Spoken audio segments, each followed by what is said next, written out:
Olá, cientistas! Sejam todas bem-vindas e bem-vindos a mais uma live, a última live de revisão de projeto. E a gente não poderia encerrar essa live com tanto orgulho. O trabalho de vocês está realmente muito bacana. Todo mundo que submeteu, a gente avaliou um por um, deu um baita trabalho, mas foi muito prazeroso ver tudo que vocês produziram. Então, tem muita coisa boa que vocês fizeram e mostra toda a evolução. Isso que é o mais legal. Teve pessoas que entraram no bootcamp meio desacreditadas ali, achando que não ia conseguir, que não ia até o final e que estão entregando trabalhos incríveis. E eu e toda a equipe da Lura, a gente está muito, muito orgulhoso de todo mundo.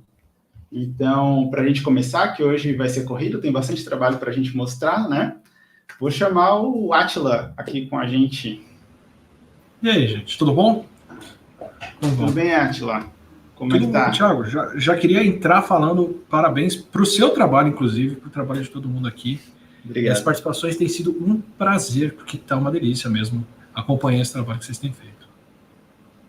Legal, Átila. Muito obrigado. A gente fica muito feliz aqui. E hoje não tá só eu e o Átila, né? Hoje a gente convidou os donos do problema que vocês resolveram. Então eu queria chamar o Felipe e o Antonides do Sírio-Libanês. Obrigado, Thiago, pelo convite ali. Acho que é um problema muito maior que todos nós, né? Todo mundo atento às necessidades de proteção ali que nós devemos fazer em relação a isso. E a gente queria agradecer a vocês, cientistas ali, se interessarem por um problema da saúde, que a gente sabe que é uma área difícil, que é uma área muito empolgante, porque ela impacta as vidas das pessoas e nossos familiares, né? E trabalhar com isso para tentar gerar impacto é bem interessante. Me apresentando, eu sou o Felipe Veiga, eu sou médico radiologista, eu trabalho no Sírio-Libanês e eu também sou Product Owner da área do Squad Clínico Radiológico dentro da área de inteligência de dados do Sírio-Libanês. E trabalho com o Antonius, para quem eu passo a palavra. Tá no mudo, Antonius? Opa! Acontece isso toda vez agora, né?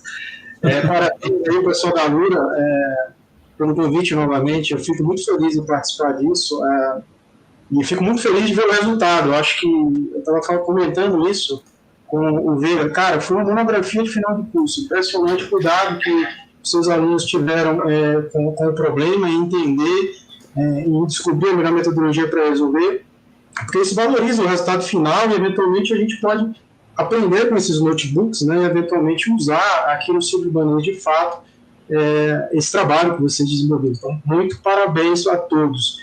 Eu também sou médico, eu sou um médico bem esquisito, sou médico cardiologista, fiz imagem cardiovascular, mas sempre quis fazer engenharia. Quase fiz engenharia, então eu sou apaixonado por programação e estatística. Fiz parte do meu doutorado em física, fora do país, e hoje trabalho com ciência de dados no Sírio-Libanês. E também sou médico pesquisador faço pesquisa clínica no Hospital das Clínicas, na Universidade de São Paulo, e também trabalho no grupo de inteligência artificial nessa mesma instituição. Muito bom, muito obrigado mesmo pela participação de vocês. Aqui o pessoal estava até ansioso, tinha gente lá nervosa, falando, meu Deus, eles vão estar lá. Então vai ser bem legal ter a participação e contar com a opinião de vocês. Hoje eu vim mais assistir, na verdade. Então vamos lá. A dinâmica vai ser a mesma de sempre, tá, pessoal? A gente vai chamar alguns alunos aqui para apresentar o trabalho. Eles vão ter um tempo fixo, dessa vez a gente vai tentar respeitar um pouco mais o tempo ali. E depois a gente vai fazer alguns comentários, que não servem só para o trabalho deles, servem para o trabalho de vocês também. Como a gente já falou, os critérios aqui, a gente queria trazer todos os trabalhos, mas a gente tem que, de alguma maneira, trazer apenas alguns por questões de tempo mesmo, né?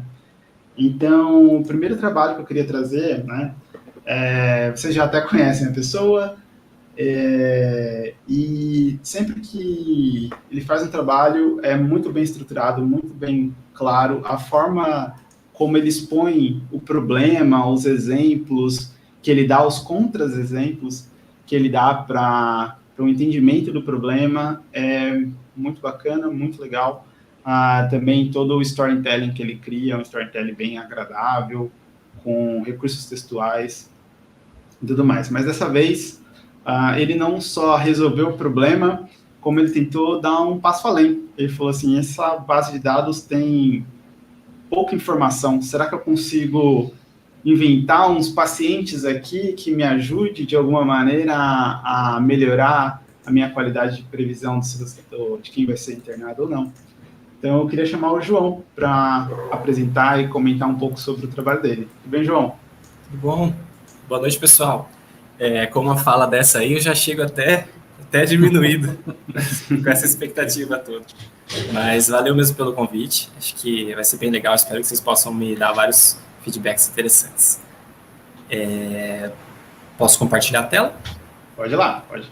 Fica à vontade. Beleza. Pessoal, como estou apresentando aqui primeiro, eu pensei em fazer uma contextualização geral, né? Todo mundo que trabalhou no Bootcamp já sabe como são essas bases, mas basicamente a gente tem aqui pacientes que são positivos para a Covid-19, que estavam internados lá no Hospital Sírio-Libanês, isso pacientes vindos de São Paulo e de Brasília. A primeira dificuldade que a gente tem, né, nesse problema, que é basicamente fazer um modelo preditivo para dizer se os nossos pacientes vão precisar de internação em UTI ou não, é a estrutura dessa base, porque o comum, o mais esperado, seria a gente ter uma entrada para cada paciente, e aqui a gente acaba tendo 5 entradas para cada paciente, porque a gente tem aí o acompanhamento desses pacientes em várias janelas de tempo. Isso já é um grande desafio, porque os modelos não estão acostumados, né? Não foram, pelo menos a maioria dos modelos não são programados para trabalhar com esse tipo de dado. A ideia é que eles trabalhem sempre com cada linha um dado independente do outro.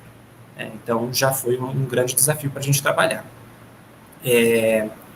E outros desafios, né, que a gente foi encontrando foi que tinham dados que estavam faltando em algumas partes, porque talvez não deu tempo do laboratório soltar esse exame, por causa do quesito de emergência, né?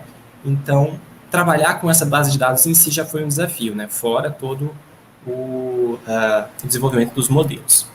Mas, enfim, para resolver um pouco desses problemas, né, eu vou chegar lá nos pacientes fictícios que o Thiago comentou, né, de gerar esses pacientes, mas, de forma geral, esse problema dos dados faltantes era um problema importante, porque vai diretamente afetar, né, na confiabilidade desse modelo, porque as escolhas que a gente fizer para preencher esses dados vão ser muito importantes.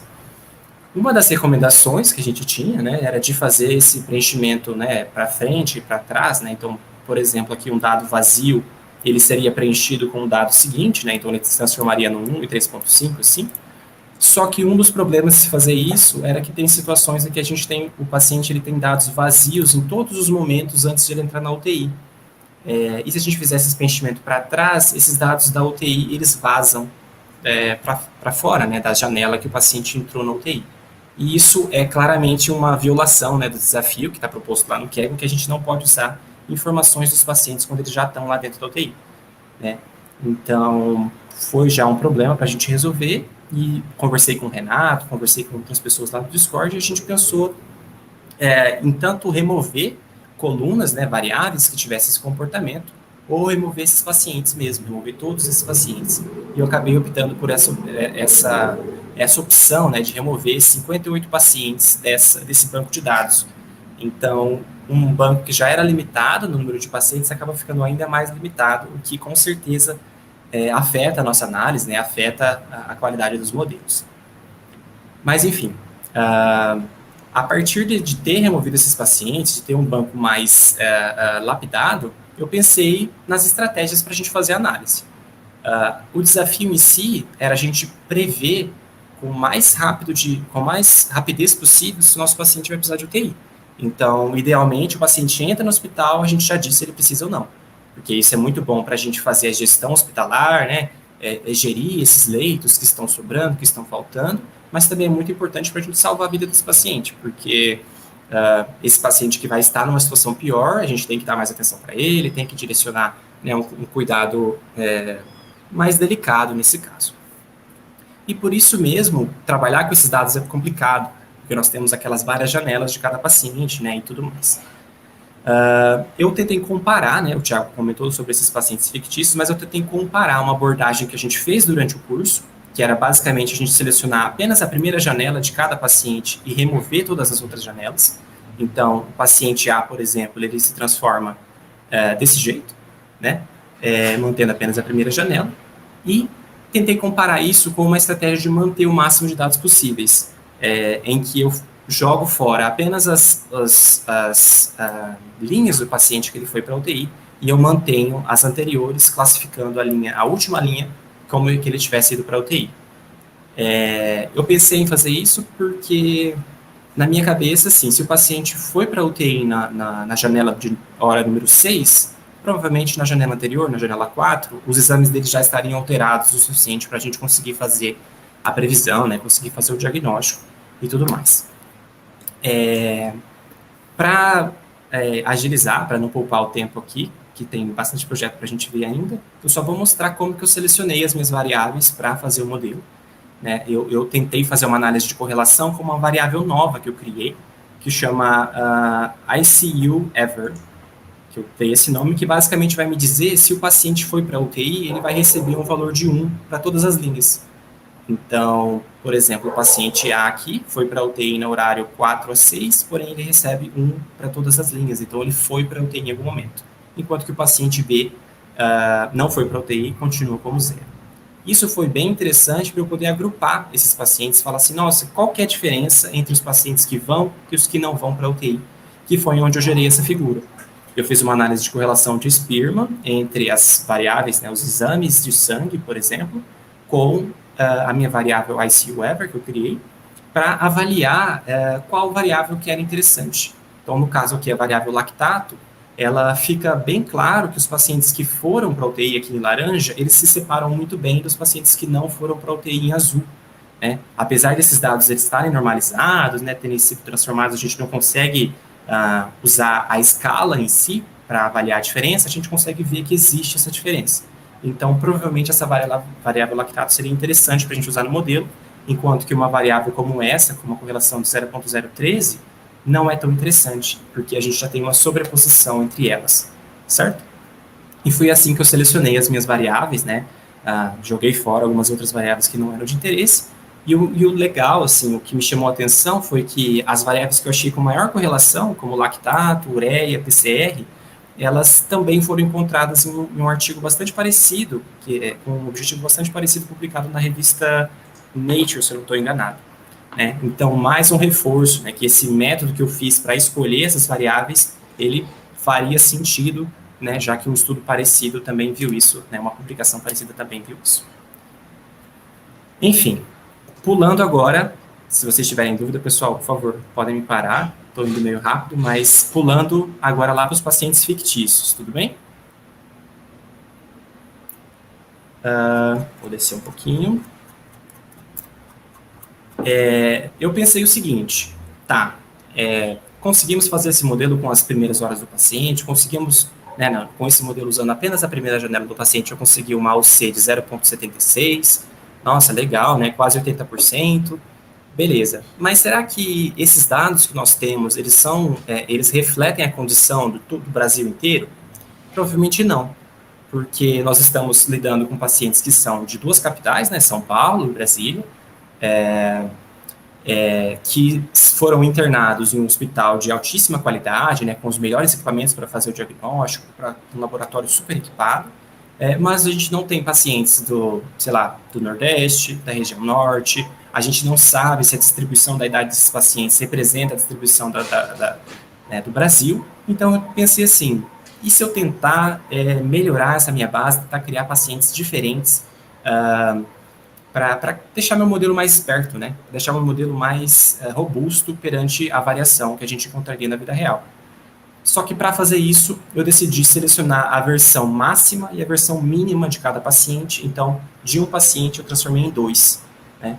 Para que eu tivesse pelo menos essa certa variação aí para treinar esse meu modelo. Justamente com esse objetivo de ter maior diversidade, né? E tentar ensinar o meu modelo a trabalhar melhor, né? Então, transformando aqui a versão mínima e máxima de cada um deles e mantendo a classificação se ele foi para a UTI em algum momento ou se ele não foi para a UTI. Em seguida, eu usei o meu melhor modelo que eu tinha obtido até então, que era o modelo de floresta aleatória, né, o modelo Random Forest, com certos parâmetros para treinar e para testar esses, né, os meus dados, né, para treinar e testar usando esse modelo. E aí, nossa, o olho cresce aqui com essa AUC obtida, né, essa área abaixo da curva ROC de 98%. Né? Nossa, perfeito. Na verdade, não é perfeito, porque nesse primeiro momento eu fiz uma validação cruzada desse modelo, porém eu não consigo garantir que o meu paciente A mínimo está no grupo, não está no grupo de teste e o paciente A maxo não está no grupo de treino. Dos dois, né? Por quê? Qual que é o problema? Apesar de eu considerar eles como pacientes diferentes, na verdade, eles são muito semelhantes. Então, eu sei que eles são muito semelhantes, então é meio que assim, eu estou ensinando o meu modelo a aprender com o amarelo escuro e depois para testar com o amarelo claro. Eles são muito parecidos, né? Uma analogia simples. Então, eu tentei fazer de uma forma que garantisse que não houvesse esse erro. O problema que eu encontrei, na verdade, para fazer isso, é que os métodos da biblioteca Scikit-Learn, que foi as que a gente utilizou aqui, eles não têm esse tipo de configuração, porque eu preciso agrupar por paciente, mas eu também preciso manter a estratificação das classes. Eu preciso manter 10 pacientes que não foram para a UTI e 10 pacientes que foram para a UTI nos grupos, sabe? Essa proporção bem certinha. Então, eu acabei fazendo um código, né? Acabei fazendo uma série de funções manualmente, e isso já é uma limitação do meu trabalho, porque precisaria de uma auditoria, né? Precisaria de uma revisão por pares, alguma coisa assim, para garantir que o meu código está certo. Mas, enfim, fiz essas funções, testei novamente, né? Não é uma validação cruzada aqui, é apenas uma série de repetições dos testes, e a gente vê que essa UC caiu de quase 99% para 95%. Então, realmente existia alguma influência desse balanceamento e tudo mais. Mas só que, novamente, 95%, nossa, parece muito legal. Só que isso aqui é um modelo treinado com pacientes fictícios e testados com pacientes fictícios. Lógico, sempre mantendo, né, o paciente A não está nos dois grupos, o paciente B não está nos dois grupos ao mesmo tempo. Só que, e os pacientes reais? Né? Será que esse modelo, ele ficou melhor do que o nosso modelo anterior, né, que eu fiz lá para cima? E foi aí que eu modifiquei as minhas funções para, então, testar com pacientes reais. E aí o que eu vi, na verdade, foi uma queda bastante significativa nessa AUC, né, nesse índice que nos diz a relação de falsos positivos, falsos negativos, em comparação com o teste anterior. Inclusive, nós temos uma precisão, né, aqui, que nos dá uma precisão relativamente baixa, que indica que o nosso modelo tem muito falso positivo também. E isso é extremamente problemático numa situação de Covid, em que a gente não tem leito para todas as pessoas. Nós não podemos mandar todo mundo para a UTI para garantir que todo mundo vai ficar vivo. Infelizmente, a gente tem que ter uma gestão muito boa para mandar só realmente quem precisa, né, para a UTI. E... Oi? Um minutinho, tá? Falta um minutinho aí, só para... sim. Beleza. É aqui mesmo que eu vou terminar. E por que eu observei essa queda, né? Por que caiu tanto? Na verdade, eu acho que essa queda foi porque os meus dados máximos e mínimos, eles não representam uma variância, né? Eles não têm uma diferença tão grande assim, né? No final das contas, o que eu estou fazendo ao fazer o máximo e o mínimo, eu estou dando duas versões um pouquinho diferentes do mesmo paciente para ele, né? Eu não consegui simular com esses meus pacientes fictícios, feitos dessa maneira simplista, o que realmente aconteceria na realidade, não consegui simular uma variância, né, uma diferença significativa para que meu modelo aprendesse mais. Então, no final das contas, ele não aprendeu mais, né? Ele não ficou melhor do que o modelo usando apenas uma janela de cada paciente. Então, eu precisaria de um modelo mais robusto, né, talvez usando dados de artigos científicos que nos dizem, olha, a variável lactato varia de X a Y em populações dessa idade, enfim, né? Faltou uma robustez aí na hora de gerar esses pacientes fictícios, mas foi super legal, foi um desafio bastante interessante e quem sabe eu consigo fazer alguma coisa mais legal daqui para frente. É isso, pessoal. Muito bom, João. Obrigado pelo tempo aí também. Aí eu vou deixar para os especialistas no assunto fazer um comentário. Não sei se o Antonito quer começar. Posso comentar? Sim. Perdão, gente. Opa, manda bola aí. Eu acho que eu vou ser o mais breve de todos aqui, porque né, a gente tem hoje quem trouxe o problema para discutir. Eu só queria chamar a atenção de duas coisas do que o João falou. Uma delas que eu acho um exemplo fantástico de ir lá e conferir na bibliografia, conferir em outros trabalhos, outros estudos, como que esses dados estão se comportando. Esse tipo de reality check é muito importante, não só de conversar com especialistas e ver as outras coisas, ou simular pacientes, mas também de conferir se esse passo a passo é sólido, porque às vezes a gente descobre coisas que economizam um tempo de trabalho e pesquisa muito grande. Então vale a pena conferir se existem esses parâmetros usados em outros lugares, valores, lineares e por aí vai, para a gente se balizar no que está fazendo. E a gente pode estar errado, mas vai estar um pouco menos errado fazendo isso. E a outra coisa é muito importante também levar em conta, o João falou que essa parcela de pacientes é uma parcela muito específica de um tipo de hospital, de um tipo de população. Porque às vezes, vou pegar um exemplo, cáries. Cáries, elas são um exemplo são sintomas de duas coisas diferentes. Numa população muito pobre, quem tem cáries é quem pode comprar doce. São as pessoas mais ricas dessa população. Numa população mais rica, quem tem cáries é o pessoal mais pobre, que não pode pagar um tratamento dentário. Então, em dois recortes diferentes, em dois povos diferentes, ou dois países diferentes, as cáries podem ser um símbolo de status ou podem ser um símbolo de falta de cuidado. Então, né, a mesma coisa é isso. Você pega um recorte de uma população que é rica, ou isso, aquilo, e vai ver alguns parâmetros de saúde, ali podem ser maus indicadores, ou indicadores de problemas, e em outras populações eles podem ser bons indicadores, ou indicadores de quem escapou do problema, só para chamar a atenção disso. Legal. Valeu. Não é retórica, não. O Átila acabou de falar o que eu ia falar. De extrema importância. Primeiro, João, parabéns. Eu li seu notebook, parabéns pela forma como você apresenta, a forma do seu notebook é muito interessante, ela não é chata, ela não... é muito legal, e o conteúdo é bastante interessante também, são algumas coisas que eu gostaria de comentar em relação a isso. A primeira, novamente, o Átila já falou, é muito importante, assim, eu sou médico, então, assim, eu já conheço, eu tenho um background suficiente para entender o problema, né? É uma coisa natural. E é o que eu falo sempre para as pessoas do Med Squad que não são médicos, né? Tentem ler, tentem se informar, vão para a literatura, tentar entender o problema e tentar o que já tem sido, o que é que tem na literatura a respeito, quais são as variáveis associadas ao desfecho.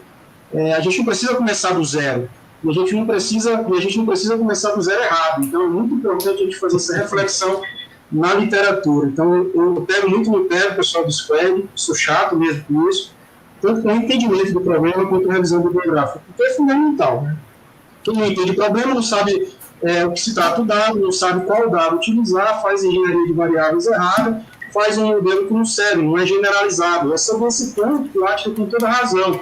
Não só a construção do modelo com técnicas de resample, técnicas de validação interna são importantes, mas a gente tem que entender qual população a gente estudou para saber o que é que esse nosso modelo se aplica. Tem toda a razão. A população desse hospital, provavelmente, ela é diferente dos outros hospitais, então a gente tem que ter esse cuidado. Eu achei de grande valor isso que você fez, tentar entender como tornar isso de forma mais generalizada, apesar de algumas confusões em relação que você acaba descobrindo no final, que se trata um pouco do problema da variância, né, de pegar o máximo e o mínimo, e é isso mesmo, né? Esses dados, além dos dados faltantes, que são um grande problema, da questão da anonimização, da questão da gente ter feito um scale por conta da sensibilidade do dado, e isso, obviamente, penaliza quem está modelando. Os sinais vitais, eles são diferentes do laboratório, a frequência que se faz isso. Então, a gente faz sinal vital de 6 em 6 horas, geralmente, ou de 4 em 4 horas, dependendo da gravidade do caso. Esse paciente na UTI, às vezes, é de hora em hora. Laboratório uma vez ao dia, dificilmente você tem mais do que uma vez ao dia. Claro que em alguns casos críticos você acaba se fazendo alguns exames. Então você vai ter esse perfil de pouca variância, por isso que a gente construiu essas janelas. Mas eu achei muito interessante a sua abordagem, a sua descoberta no final do problema e não querer propor ao usuário, ao seu business owner, uma área sobre a curva 0,95, que você vai ser bastante criticado. Com relação ao médico que está lhe avaliando, isso é importante, a gente Na área de negócio, o profissional de saúde, que está geralmente como gestor, que está avaliando esse produto, a gente tem uma certa linguagem, aí dá algumas dicas, né? Faz parte da nossa formação. Então, assim, eu entendo que é recall, eu entendo que é precision. A gente gosta muito de sensibilidade e especificidade, que é sinônimo ali, né? Das coisas. Porque para o médico, ele entende que sensibilidade está relacionada com poder de detecção, especificidade com falso alarme, e aí a gente já vê algumas coisas do nosso dia a dia como médico para tentar esse cara aqui, às vezes, é um dinheiro dele, é um dinheiro pulmonar, tem um valor preditivo negativo alto, que eu posso dar alta para o paciente. Então, você traz essa linguagem, então é legal você entender que a gente utiliza outra linguagem. Se você for para a literatura, como o Átila falou, você vai ver lá outra linguagem. Então, é importante até para a gente não utilizar sempre pessoas de exatas, usa muito recall, prestígio, FA, que é legal, mas, assim, muitas vezes sou business owner, eu sou usuário, que é o gestor, que é o próprio paciente, às vezes ele não vai ter uma compreensão daquilo. E tem uma coisa que você não falou e que eu achei legal demais, eu sou um apaixonado por estatística.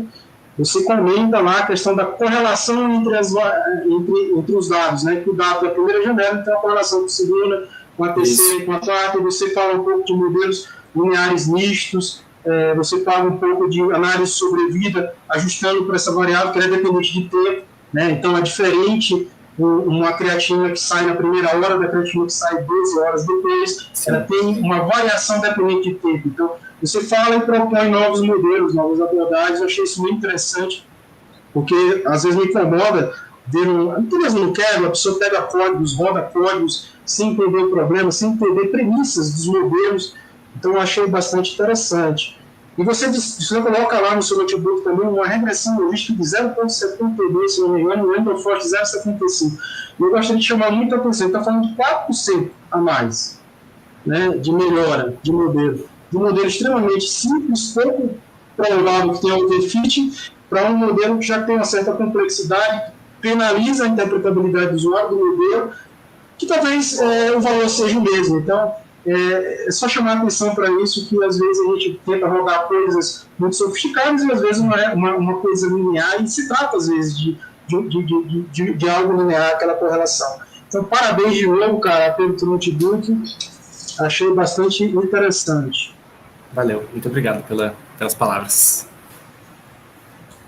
João, tenho que concordar com o Átila e com o Antonildo ali, eu concordo com o ponto de entender o problema e ir atrás da literatura. Parabéns pelo link ali na revista ali do artigo que você demonstrou. Isso mostra que está atrás de ver a validação que o Átila bem descreveu, o reality check ali. A gente sempre começa da literatura, porque a gente sempre sabe que tem pessoas muito inteligentes, muito dedicadas, sempre trabalhando naquele tema, que está trabalhando há muitos anos, às vezes, naquele tópico.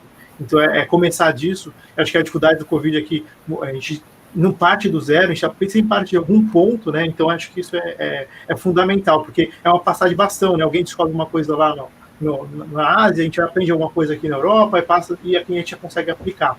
E aí, vale o outro ponto ali que você mencionou, que você tentou estender o seu N, né? Muito valoroso o ponto que você tentou fazer, acho que isso faz muito sentido, né? Eu diria que, como nós, como clientes ali do problema, a gente gostaria de aplicar, e até o overfit para o nosso serviço, para o nosso hospital, ele é muito valoroso. Ou seja, eu quero que melhore para a minha população que eu estou servindo, porque é essa população, mas só para você ter uma noção, nós sempre testamos, quando chegamos a qualquer aplicação de externa, nós aplicamos tanto para os nossos clientes médicos, assistentes, como também para saber se ela tem valor, né? Se ela melhora o desfecho, se ela faz... Então, qualquer solução externa, mesmo se for a sua solução, nós mesmos testamos. Eu e o Antônio, a gente faz a maior parte do tempo, nós desenvolvemos soluções internas, mas nós gastamos um tempo significativo testando essas soluções para ver se elas são válidas, se elas levam para o nosso desfecho. No último ponto, até para a gente passar para o Thiago para o próximo caso, é que faz parte, acho que, do cientista, a forma de comunicar. O Antônio mencionou muito bem, e você apresentou muito bem, sobre falar, sobre explicar os pontos, resumir, que eu sei que o tempo é curto aqui, eu sei que dá vontade de falar mais, você explicou muito bem, isso é uma característica importante do cientista que a gente procura. Parabéns. Valeu. Bom, muito obrigado, João. Você quer comentar alguma coisa, Antônio?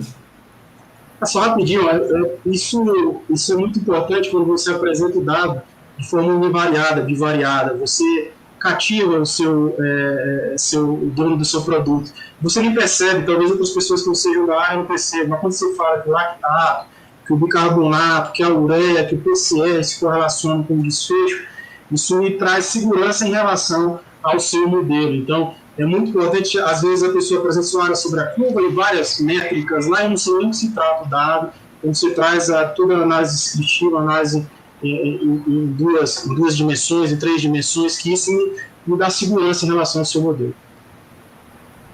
E última coisa, prometo ser muito breve, juntando as duas coisas que o João falou, a gente tem dados seriais agora, né? Você tem várias amostragens de um mesmo paciente. O que eu estava falando sobre, dependendo do ponto de vista que lá melhora ou uma piora, se você tem uma pressão, por exemplo, de 14/9, ela pode ser um problema, mas se você está vendo um dado pontual só, se essa pressão está diminuindo e chegando na pressão normal, ela é uma melhora. Se a tendência que ela segue está indo para lá. Se a tendência dela é de subida, ela é uma piora. Quando a gente sai do dado parado no tempo e começa a ter esse acompanhamento, por exemplo, de um paciente, começa a poder integrar essas coisas. É só isso. Legal. Legal, muito obrigado, João. Valeu, pessoal. Bom, acho que ficou claro pelos comentários que a comunicação e informar também é um dos papéis fundamentais do cientista de dados. E nem sempre de cenários difíceis, né? Às vezes uma comunicação um pouco mais leve, mais informativa e com o intuito de divertir e educar ao mesmo tempo faz toda a diferença na nossa análise, né? E o nosso próximo projeto, ele traz essa narrativa envolvente, com uma boa qualidade técnica e que cria um projeto que diverte, informa e soluciona o problema de maneira satisfatória. Então, eu queria chamar o nosso caçula, talvez, do Bootcamp, o Matheus. Tudo bem, Matheus? Como é que tá? Olá, pessoal, tudo bem? Já tá compartilhando minha tela.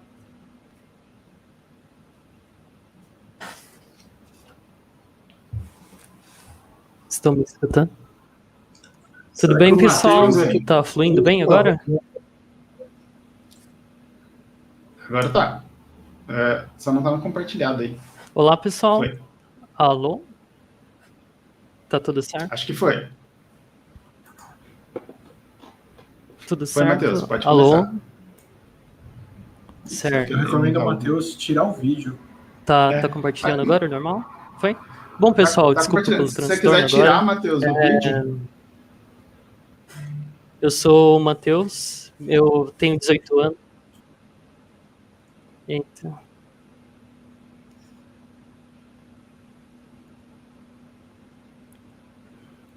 Tá, pera. Certo, e agora? Tá tudo bem? Melhorou sim. Alô, pessoal? Deixa eu ver. Pelo menos eu tenho a impressão de que a gente ouve melhor agora. A gente te ouve bem e eu tô vendo tua tela bem também. Beleza, obrigado, pessoal. Bom, eu me chamo Matheus, eu tenho 18 anos. Eu sou discente de Ciências Naturais na Universidade Federal de São Paulo. Eu participei do Bootcamp de Data...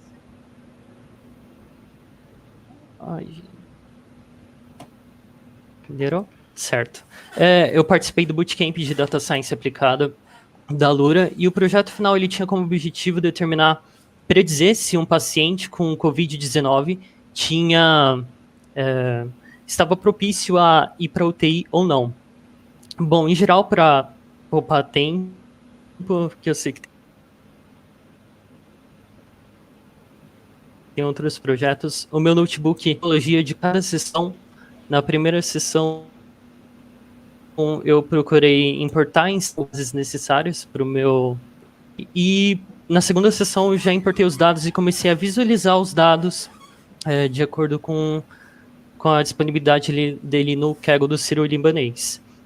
Primordialmente eu encontrei muitos dados com valores missing, e isso não é saudável para o meu modelo de machine learning. Então, com isso, eu procurei entender a quantidade de linhas e a quantidade de colunas. Eu tinha inicialmente 1925 linhas, 231 colunas, e eu procurei minimizar isso a ponto de tornar harmônico o modelo.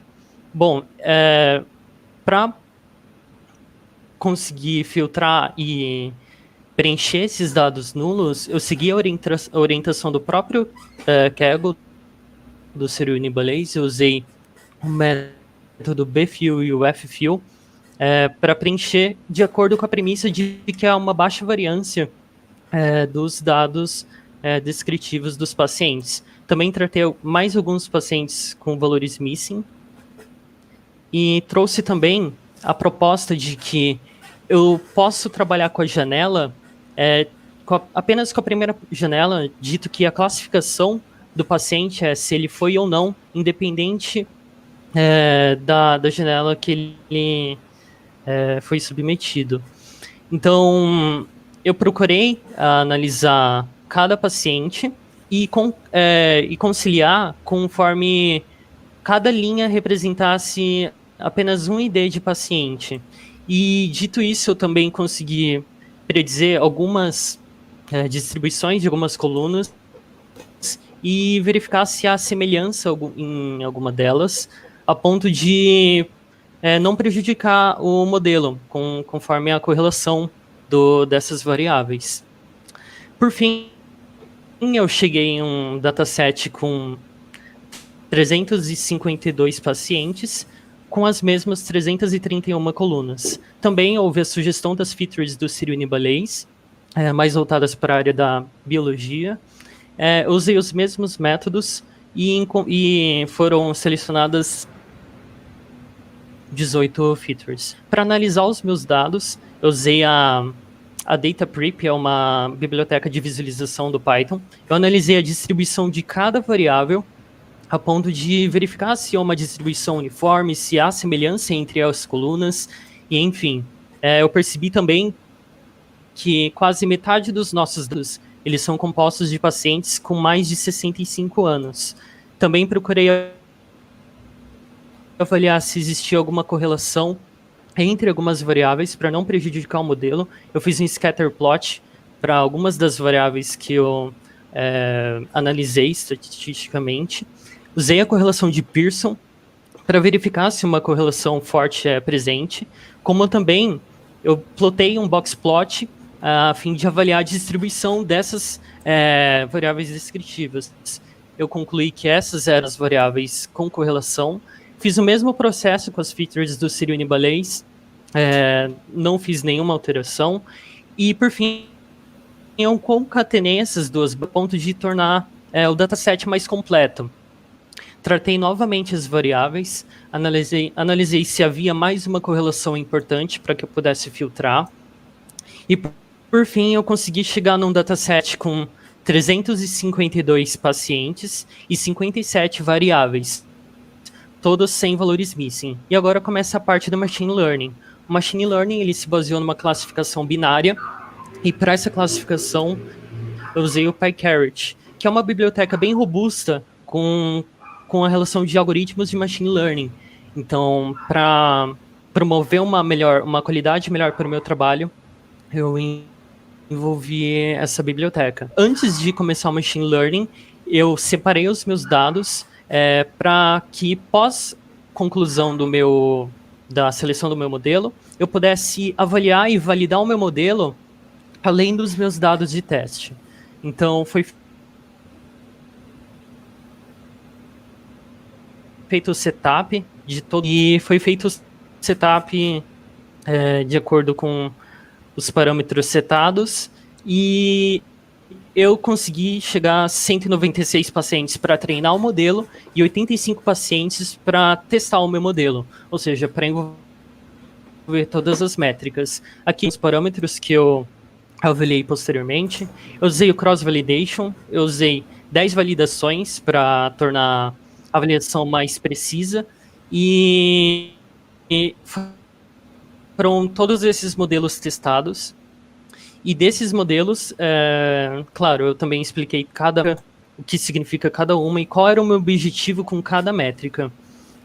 De todos os modelos, eu peguei os 3 que se desempenharam melhor, que foi o Extra Trace Classifier, o Gradient Boosting Classifier e também o Random Forest. Foram feitos 10 testes.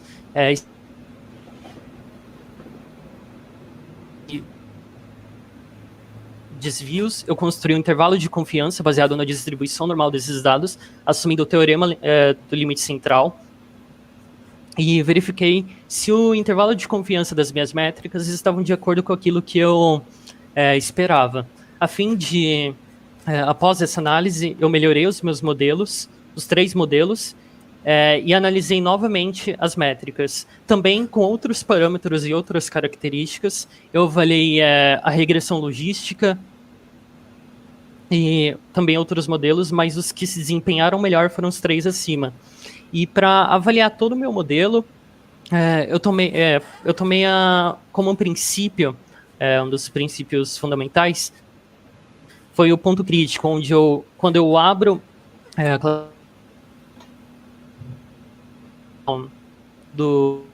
da quantidade de pacientes que realmente precisavam ir para a UTI, em que foram preditos como que não precisavam.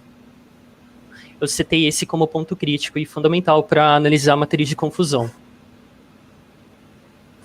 Ao C, eu segui a esquerda é o melhor, e conforme vai para a direita é a pior. Quanto maior essa ao C, melhor o modelo está conseguindo diferenciar as minhas classes. Eu procurei aquele modelo que tivesse a melhor, menos perturbações na curva, e que tivesse uma alce razoável. Também verifiquei as features mais importantes para cada modelo, como também eu procurei avaliar a curva Precision Recall, onde eu analisei uma semelhança entre o Random Forest e o Gradient Boosting. O Extra Twist Classifier, houve uma perturbação que me incomodou um pouco, então eu descartei ele nessa análise. A matriz de confusão, como dito inicialmente, eu procurei minimizar os meus pacientes que foram preditos como não, sendo que precisavam. Então, o Random Forest se desempenhou melhor nessa categoria. Como também eu procurei avaliar um reporte de classificação para cada modelo. E aquele modelo que tivesse que maximizasse todos esses parâmetros seria aquele que estivesse de acordo com essa análise. Aqui a gente pode ver que o Random Forest, daqueles casos que o paciente realmente precisa ir, ele está acertando 74% das vezes. De acordo com todas as análises, eu selecionei também, como o João, o Random Forest, criei todo o pipeline e fiz uma plotagem das minhas variáveis mais importantes para cada classificação. A gente pode ver que o PCR, a ureia e a idade maior do que 65 anos são aquelas mais influentes para as duas categorias. Depois eu concluí todo o meu modelo e, baseado naquela premissa que eu fiz de separar os meus modelos, os meus pacientes, desculpa, eu fiz uma verificação nas métricas em como que ele está se comportando com pacientes novos. Então, diante disso, eu fiz novamente uma predição, eu recolhi as métricas e consegui selecionar o nosso modelo. Aqui estão todos os hiperparâmetros e a comparação da validação e dos dados de teste. Como também, partindo da premissa dos testes e da validação, eu queria ver se tinha uma diferença significativa entre esses valores. E para isso eu fiz um teste de hipótese, onde eu construí como se fosse um artigo, explicando toda a situação e todo o problema que foi proposto, e fiz a avaliação para cada métrica recolhida na validação, e vi se tinha uma diferença significativa, ou se era maior do que, ou menor daquilo que era esperado. Em todos os casos eu rejeitei a hipótese nula, foi um teste unilateral, onde eu consegui estar de acordo com aquilo que eu esperava. E aqui eu deixei todas as referências que eu utilizei, e os meus... Por geral, é isso. Deixa eu ligar a câmera aqui para o pessoal. Matheus, primeiramente, parabéns pela precisão do tempo. Foi exatamente 12 minutos, inacreditável que você conseguiu resumir todo o seu trabalho nesse tempo. Parabéns. Eu treinei. Agora eu vou deixar. Você treinou? Deu muito bem. Então eu vou deixar o pessoal comentar aí. Posso fazer uma intro rápida de novo, gente? Matheus vai ser o garoto propaganda da Vivo, porque quase sacanearam a internet na hora H, mas deu para entender e dava para acompanhar o seu notebook aqui também. Parabéns pelo trabalho, Matheus, ficou muito bom.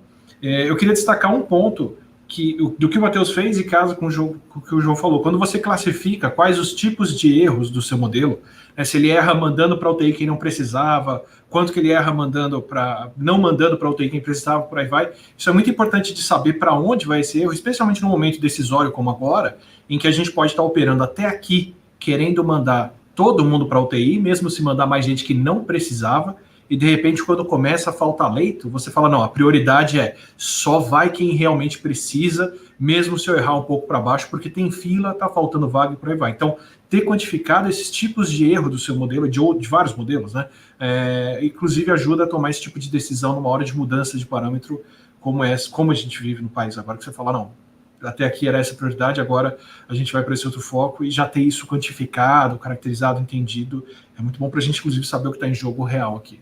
Era só isso. Bom, sacanagem o Átila falar primeiro, porque eu tenho que tirar as coisas depois.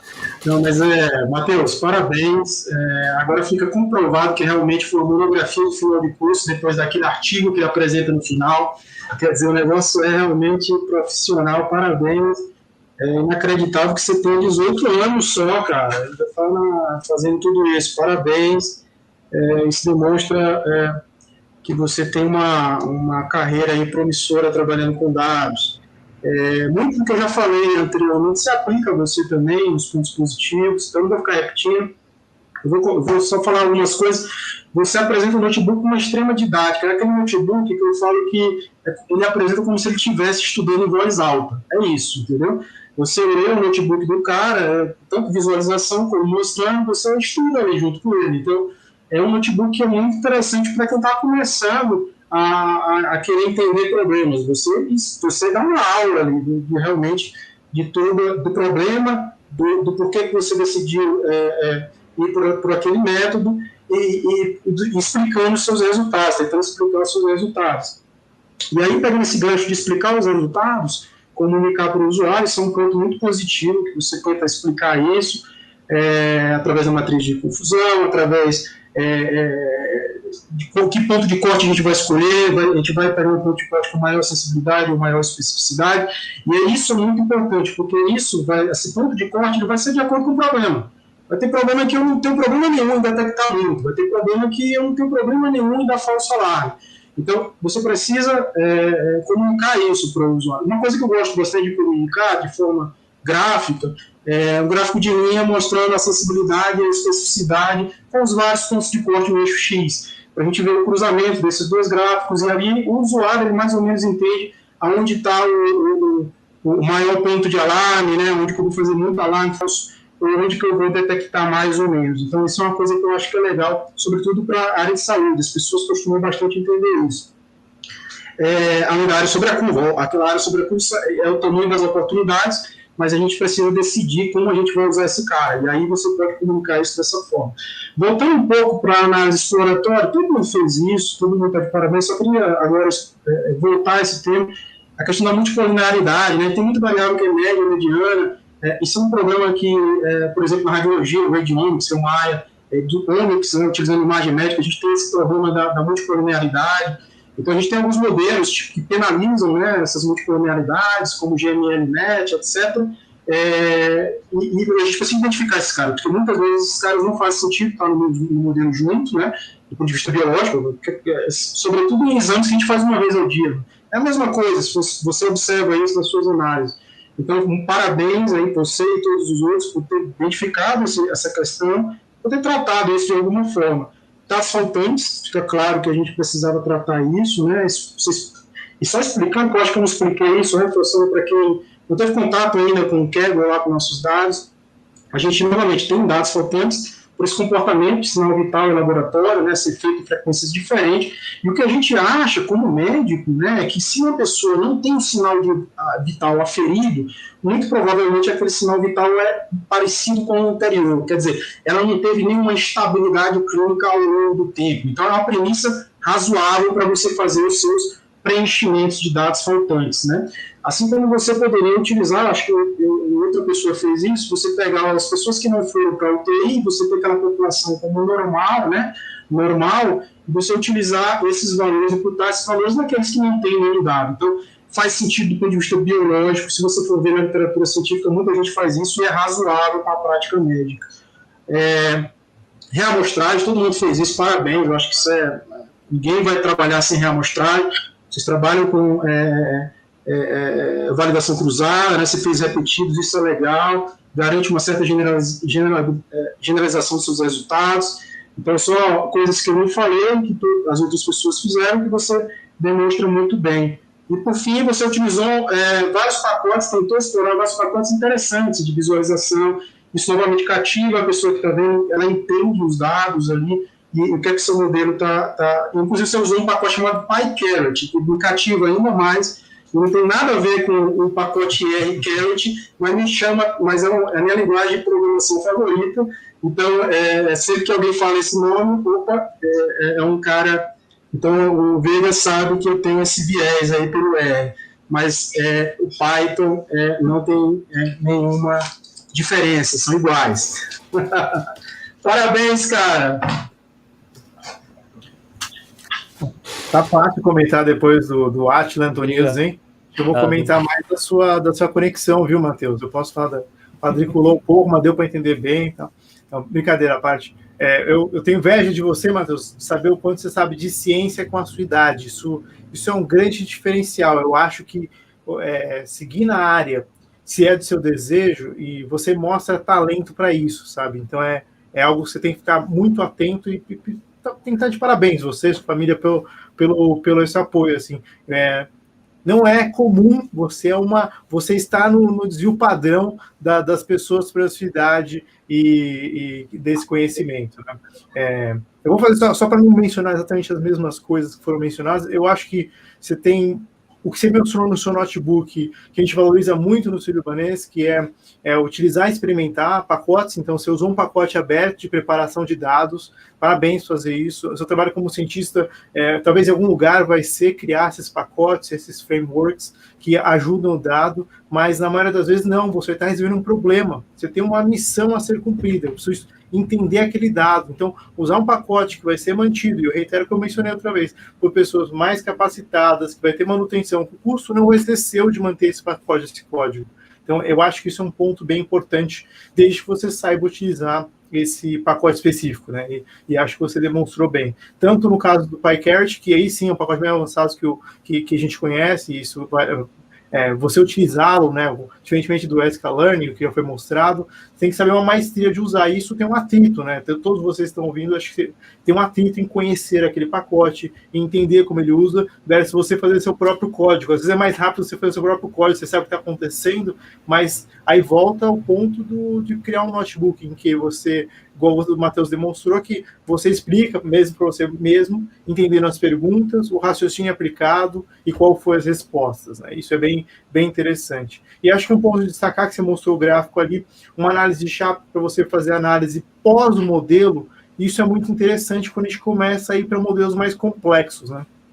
Existe essa necessidade, em especial na área da saúde, de você fazer essa translação, porque as pessoas, felizmente, elas requerem ser convencidas, e isso é fundamental na saúde. As pessoas vão ser convencidas por dados, por ciência, né? O que a gente está vendo hoje, a vitória da ciência em relação à própria política. Então, a gente vê, você precisa convencer as pessoas, e quando você mostra que seu modelo está usando esse valor para tomar essa decisão, você consegue utilizar isso para convencer o seu médico, a enfermeira, a tomar a decisão correta, lógico, depois de ter seguido toda a criação metodológica correta do seu modelo, né? Parabéns pelo notebook, parabéns pelo desenvolvimento ali, pela idade tão jovem, de verdade.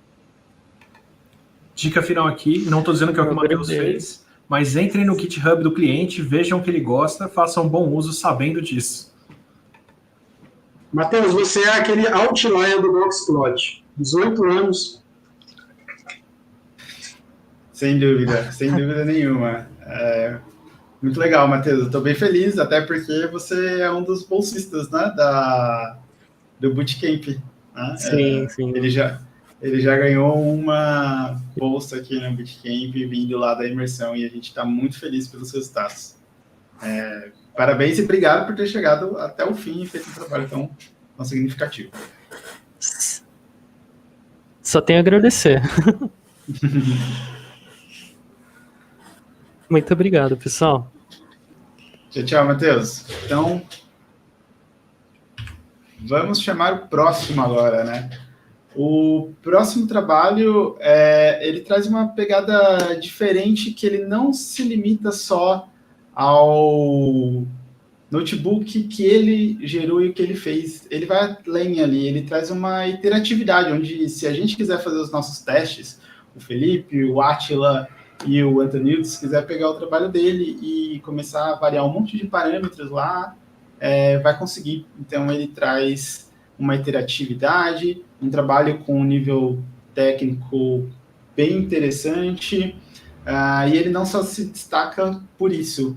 Além da qualidade técnica, ele com certeza deve ter sido um dos leitores do Storytelling de dados, porque ele utiliza muito o recurso textual também para informar. Então, você tem uma leitura dinâmica com um trabalho de alta qualidade, que não só soluciona o problema que a gente propôs, né? A primeira proposta do problema ali, que era adivinhar, né? Tentar prever se o paciente ia necessitar de UTI ou não na chegada do paciente, na primeira janela. Ele propõe outras soluções e um framework para solucionar os desafios do Sírio. Então, eu queria chamar o Bruno. Vem para cá, Bruno. Boa noite, pessoal. Muito prazer, hein? Obrigado pela oportunidade de conversar com vocês aqui. Legal, Bruno. Prazer é todo nosso. Então, posso contar? Manda brasa. Beleza, eu estou com a responsabilidade aqui de não me repetir muito, né, depois da apresentação dos colegas. Então, eu vou tentar ser breve aqui no início, né? O pessoal já apresentou o contexto do dataset, né? A gente tem essa questão de coletas em janelas, né, de 385 pacientes, sendo que 190 deles nunca vão ser internados, né, ao longo de todas as janelas, e 195 deles são internados em alguma das janelas. Né? Então, eu dividi o meu caderno aqui em duas partes, uma parte de análise exploratória, que eu vou passar um pouquinho mais rápido, depois a parte de machine learning. Mas antes de começar, eu fiz uma modificação só na forma de visualizar o dataset, porque isso foi uma coisa que a gente até gastou bastante tempo no módulo 5 ali do Bootcamp, de não ter um paciente por linha, né? E normalmente os problemas de machine learning você tem uma linha, é uma entrada do seu modelo, né? E com um rótulo no final. Então, para modificar isso, eu só fiz uma estratégia de pivô aqui, onde eu tenho em cada linha um único paciente. Em cada linha um único paciente, e em cada coluna tem a variável, e aí tem uma coluninha, uma subcoluna para cada janela, né, dessa variável. Eu achei mais fácil trabalhar assim, depois até para filtrar ali com multi-índice. Bom, sobre a parte de análise exploratória, as principais questões assim, que eu só vou destacar, né, que acho que todo mundo observou, né, a questão da idade. Então, conforme o percentil de idade dos pacientes vai subindo, né, aumenta a proporção de pacientes que acabam sendo internados, né, enquanto que os pacientes mais jovens aqui, eles não são internados na mesma proporção, né. Não só do percentil, mas também daquela variável binária ali de se é acima ou não de 65 anos, né.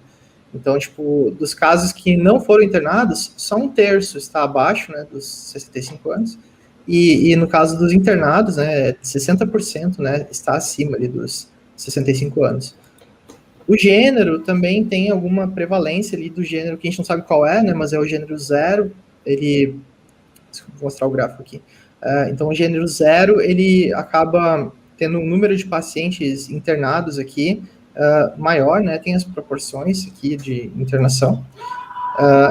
Mas uma última parte também, que é sobre as comorbidades, né, na verdade são doenças prévias que estão anotadas ali, e eu fiz uma tabela aqui tentando relacionar qual é a proporção de pacientes internados para não internados de cada grupo de doenças. E tem algumas que se destacam, por exemplo, a Disease Group 4 aqui, né, é 6-1, né, de quem tem. Então, quem tem essa doença talvez seja uma comorbidade muito forte, apesar de que são poucos pacientes aqui, né. E aí tem alguns fatores que são um pouquinho menores, por exemplo, o 6 aqui já é o contrário, essa razão é menor do que 1. Bom, daí a minha formação não é na área da saúde, então a parte de analisar os sinais vitais e os exames de sangue, eu tive um pouco mais de dificuldade com o nome das variáveis, às vezes eu dava um Google ali na abreviação para entender o que era, mas eu segui o procedimento assim, de primeiro olhar a questão de variáveis de baixa dispersão, então, e o foco foi na primeira janela, né, porque como tem essa urgência, na verdade é um desafio, né, esse lance de usar mais de uma janela é um desafio bem complicado. Não vou entrar aqui, mas eu fiz uma introdução no caderno. Mas, assim, dado que a gente quer diagnosticar com urgência essa previsão, né, na primeira janela tem algumas variáveis que elas são diferenciais, né, que ela seria da diferença, por exemplo, de uma medida de agora para anterior, e não tem anterior. Então, acaba que quando você olha a variância delas, né, a variância é praticamente nula. Algumas é pequena, mas tem algumas que são nulas mesmo. Então, depois de muitas iterações do caderno, eu acabei eliminando só as que têm variância totalmente nula, né, que não dá para usar na primeira janela porque ela não vai agregar nenhuma informação né, naquela janela. As outras eu acabei mantendo, porque mesmo com baixa dispersão, acabou que fez alguma diferença no poder de previsão de alguns modelos. A mesma coisa com as variáveis altamente correlacionadas. Eu tentei seguir a sugestão de evitar problemas de multicolinearidade, né, de ter variáveis que mudam juntas ao mesmo tempo e você não sabe qual é a influência de cada uma na saída. Mas acaba que, se eu tento remover muitas delas, o poder de previsão final do modelo acaba caindo significativamente, né? Então, no fim das contas, eu acabei não eliminando essas variáveis que são fortemente correlacionadas para a versão final aqui do modelo. Bom, e sobre o modelo, então tem toda, assim, em resumo, né, tem todo o procedimento que o pessoal já falou, né, de escolher quais modelos a gente quer comparar e depois fazer validação cruzada. Mas o destaque que eu queria dar é, no preenchimento dos dados faltantes, eu usei forward fill, né, então preenchi para frente, para não vazar a informação de quem já está internado, e ainda os que faltaram, eu segui aquela recomendação que acho que o Antônio falou antes, que é de você pegar a população que não foi internada, calcula a média e a variância, trata como normal, só que aí eu preenchi de maneira aleatória, né, os valores seguindo essa média e variância, para que eu tivesse todos os dados preenchidos sem vazar a informação de paciente que foi internado, né, e sem usar o backfill aí, no caso. Então, essa foi uma coisa diferente. E a outra parte diferente é sobre uma variável que eu criei de... Deixa eu ver se eu acho... De estratificação. Então, se a gente olhar ali, a gente tem, na verdade, casos de pacientes que parece que eles chegam em estado de gravidade maior ou menor ali, né? No caso da internação, pegando só os internados, né? Alguns são... Os 32 que a gente teve que tirar do modelo, né, eles estão internados na primeira janela, então não está aparecendo aqui, mas aí, ao longo do tempo, vai aumentando aqui, né, quem é internado imediatamente na segunda janela, e depois os últimos que são internados depois de 12 horas, né.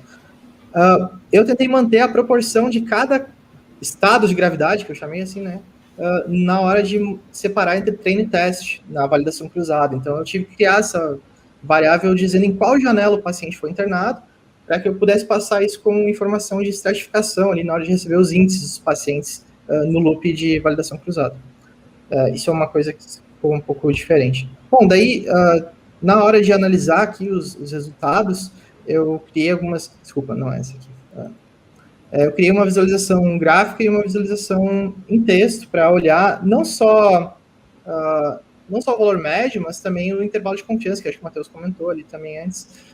E essa visualização gráfica também eu consigo selecionar aqui, então essa parte da interatividade que o Thiago falou, né, são formulários ali do Google Colab, que você pode trocar o seu split aqui, e você pode daí reproduzir de novo essa célula, e aí ele vai gerar novamente os gráficos, né, então aqui eu pude comparar, assim, graficamente, né, o que estava acontecendo na parte do treino, na parte do teste, na parte de validação para cada modelo, né, e também selecionando a métrica que eu tinha mais interesse. Isso foi um loop, assim, de muitas e muitas iterações, tá? Avançando para a conclusão, assim, queria ter ficado com a regressão logística no final, porque eu acho que ela é mais informativa, mas o poder de previsão do Random Forest é muito maior, assim, então eu acabei seguindo com ele na hora de fazer a otimização de hiperparâmetros. E só para fazer a parte final, assim, que os dados que eu não usei das janelas seguintes, eu separei eles para fazer uma validação. E a minha validação foi assim, ó, eu considero que a gente vai aplicar o modelo, né, supondo um cenário hipotético, a gente aplica o modelo na prática, na primeira janela, ele vai dar um resultado. Esse resultado, na próxima janela, os pacientes vão ser internados, e a gente não tem mais como aplicar o modelo de novo com as novas medidas.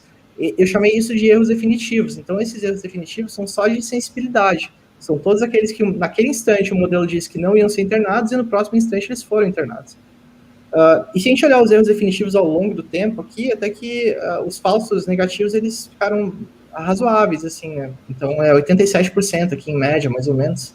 Só que aí acontece que a precisão, né, que tem a ver com esses falsos positivos, né, o modelo é meio paranoico mesmo. Então, tipo, aqui tá um pouco de overfit, ele tem 87% de precisão na primeira janela, mas essa precisão chega a cair a quase 50% ali conforme vai recebendo novos dados, né? Porque o modelo ele começa a ter informações que ele nunca viu, né? Bem diferentes das que foram treinadas, e esses, em especial desses pacientes que não vão ser internados, né? A gente acaba cada vez piorando mais os erros, né? Eu não consegui chegar a uma conclusão final sobre isso, né, mas eu tentei montar esse cenário de avaliação aqui para poder imaginar, né, poxa, quanto, né, esse modelo se performaria, assim, né, tipo, ao longo do tempo, se a gente estivesse realmente usando ele, né, momento a momento, né, tanto em erros que são praticamente parciais, quanto de definitivos. Não sei se estourei o tempo aí, mas não quero enrolar muito, na verdade, porque eu estou mais ansioso para ver os feedbacks do pessoal. Então, se tiver alguma dúvida, fica à vontade para perguntar aí. Não estourou e tá sobrando um minutinho, mas tá sobrando dois minutinhos. Bom, então só aproveitar para agradecer tanto o pessoal da Lura aí que forçou a gente a trabalhar, né, com dados reais aí de saúde, né, que alguns bem difíceis ali do DataSUS, né, e também o pessoal do Círio que liberou esses dados aqui no Kaggle, né, publicamente. Estão todos anonimizados, né, embora algumas coisas ali eu até tentei inferir, tipo, do gênero, né, tem um artigo ali que fala que homens, né, acabam sendo internados ou morrem mais, né, 3 vezes mais que mulheres de Covid, né, então, algumas coisas dá para inferir, mas mesmo assim, né, tipo, acho que ter esses dados, sim, para tentar fazer esse tipo de projeto, né, é muito legal, assim, uma experiência muito bacana e eu agradeço a oportunidade. Legal, muito bom. Quem vai começar aí? Eu vou parar de sacanear os dois. Posso fazer os comentários finais ou no meio, quando for. Eu vou falar alguma coisa inédita agora, hein? Não, brincadeira. Primeiro, Bruno, parabéns. Eu vou tentar não repetir as coisas que vocês fazem coisas muito com a metodologia muito correta e acabam que, enfim, não vou repetir muitas coisas. Então, eu vou tentar pegar só algumas coisas. Primeiro que fica claro que você não tem 18 anos, né? Você é uma pessoa com bastante experiência e realmente você vê isso no notebook. Falando em notebook, assim, a forma que ele é demonstrado me agrada bastante, né? Porque, como eu falei, eu não trabalho só com ciência de dados, sou médico pesquisador, faço pesquisa clínica, leio muito artigo e publico artigo. Então, você coloca ele no formato de artigo, que é muito digestivo para mim. Você apresenta um abstract ali, você já vê rapidamente o que é que as principais coisas, o outline que você vai mostrar, que é o abstract, e depois você quebra ele como se fosse um artigo científico. Isso me agrada bastante, essa coisa talvez pessoal, mas eu gosto desse método. Bom, entender problema, entender o dado, isso fica claro que você faz muito bem. Só queria chamar a atenção que você estressa isso, então eu gostaria de chamar a atenção nisso, né? Encontrar dados de baixa variância, isso é muito importante, né? Esse dado é claro que existe, você identifica isso muito bem, você trata isso muito bem. Muitas vezes a pessoa esse é um problema que existe muito isso. A visualização, eu achei esse notebook interessantíssimo, essa forma interativa que você consegue mudar parâmetros, testar, explorar. Achei isso muito legal. Só tem uma coisa na sua visualização que eu não gostei, na verdade, que foi aquele box plot gigante.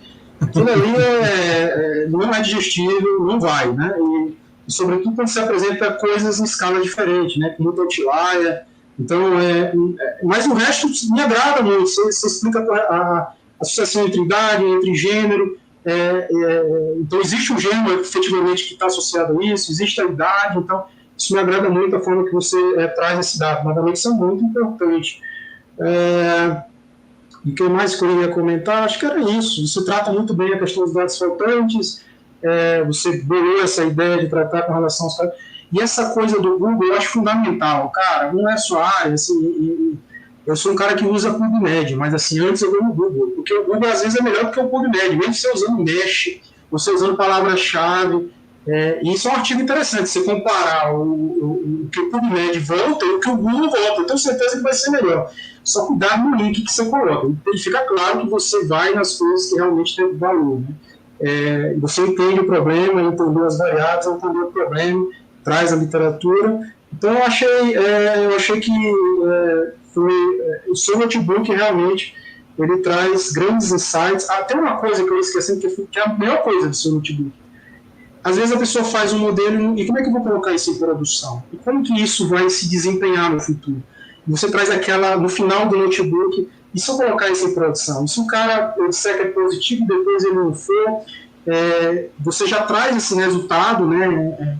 Mais ou menos das métricas de como se comportaria esse modelo nessas situações. Então, você já tem essa preocupação, né, em recalibrar esse modelo.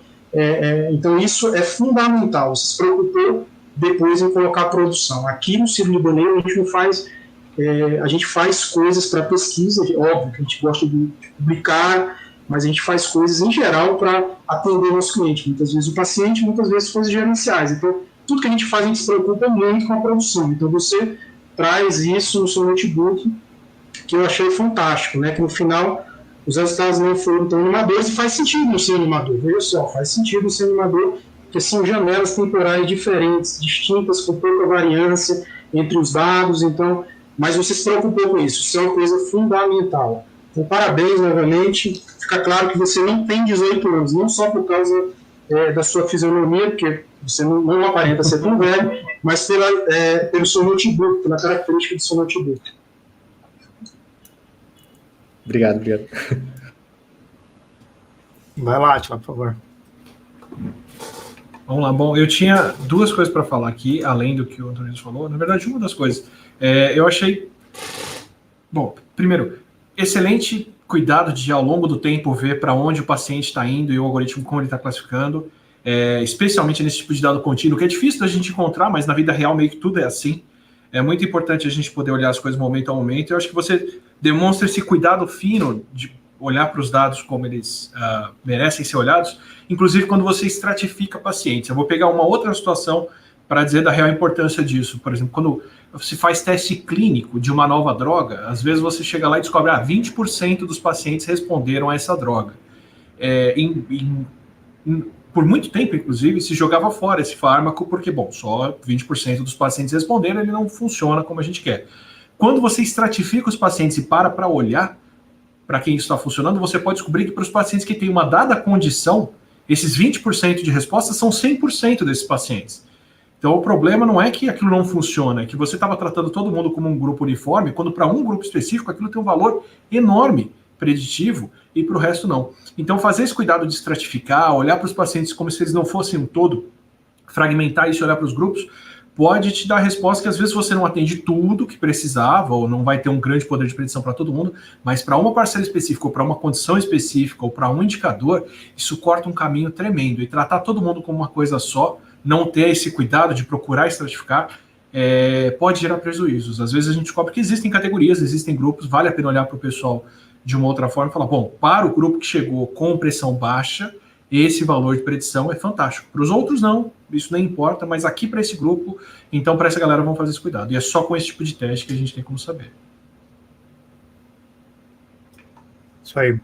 O Atila foi político ali, não quis falar qual é essa droga. Ele vou dar um exemplo de uma droga ali que foi usada para tratar pressão e hipertensão pulmonar, e aí viram que ela funcionava bem para problemas eréteis, né? E então é interessante ver que o Viagra é um caso, lógico que é para um caso absolutamente diferente, né? O caso em tensão, mas é ilustro o que ele mencionou, né? Bruno, igual o Antônio mencionou, acho que mostra que sua experiência, que o notebook que você criou, ele atrai muito a gente, porque parte de nós como cientistas fazer entender o problema. E como nós estamos lendo esse seu notebook, ele nos agrada bastante, porque quando você olha o notebook, você mostrou que você tentou entender o problema, tentou reformular esse problema, então você faz o reframing do problema para ver se você pode enxergar aquilo ou chegar naquele desfecho de outra forma. Isso é muito interessante. Quando você faz análise exploratória, mostra que você seguiu todos os passos, né? Então, todos que demonstraram até agora, os notebooks que eu vi, que não vão ser demonstrados hoje, eles mostraram que tem esse passo, tem esse conhecimento técnico-científico, e tem que ser reprodutivo. E você demonstra isso muito bem, né? Então, eu acho que esses pontos são muito, muito interessantes. E você ser capaz de você depois aplicar o modelo de maneiras diferentes, igual você mostrou, nessa janela tem um valor, etc., volta com um ponto que o Átila mencionou no primeiro comentário, que talvez para algum dos usos de negócios, aquele notebook ele tenha valor, aquele modelo eu quero ser mais sensível, em outros momentos eu vou querer ser mais específico, né? E cabe aos nossos gestores, os nossos coordenadores a tomar essa decisão. Mas muito bom, parabéns, viu? Excelente notebook e trabalho científico. Só finalizar rapidinho, fica a dica do Veiga, então, quando alguém encontrar esse remédio para você, diga, eu tenho hipertensão pulmonar.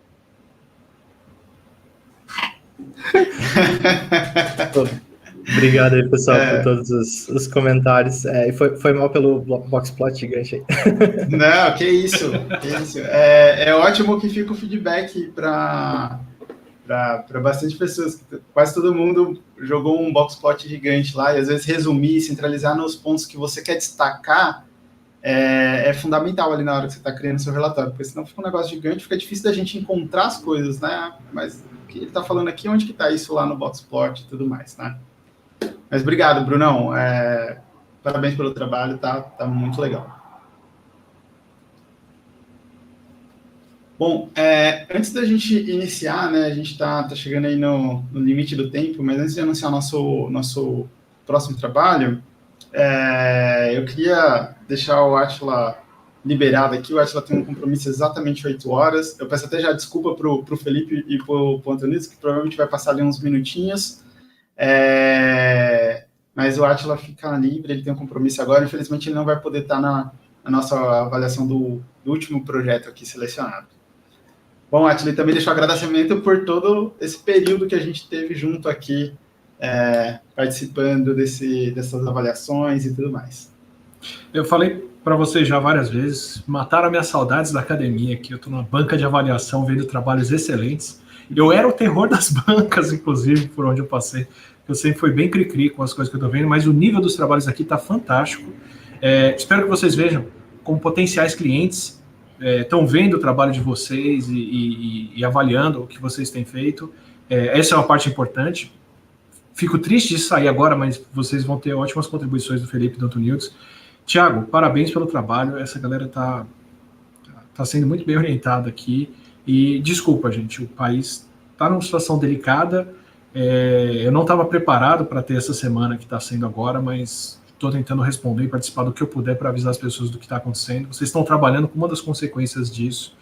E obrigado de verdade por trazer um trabalho tão legal numa hora dessas que dá orgulho de participar. Foi um prazer enorme. Muito obrigado. Eu fico lisonjeado pelo elogio aí também.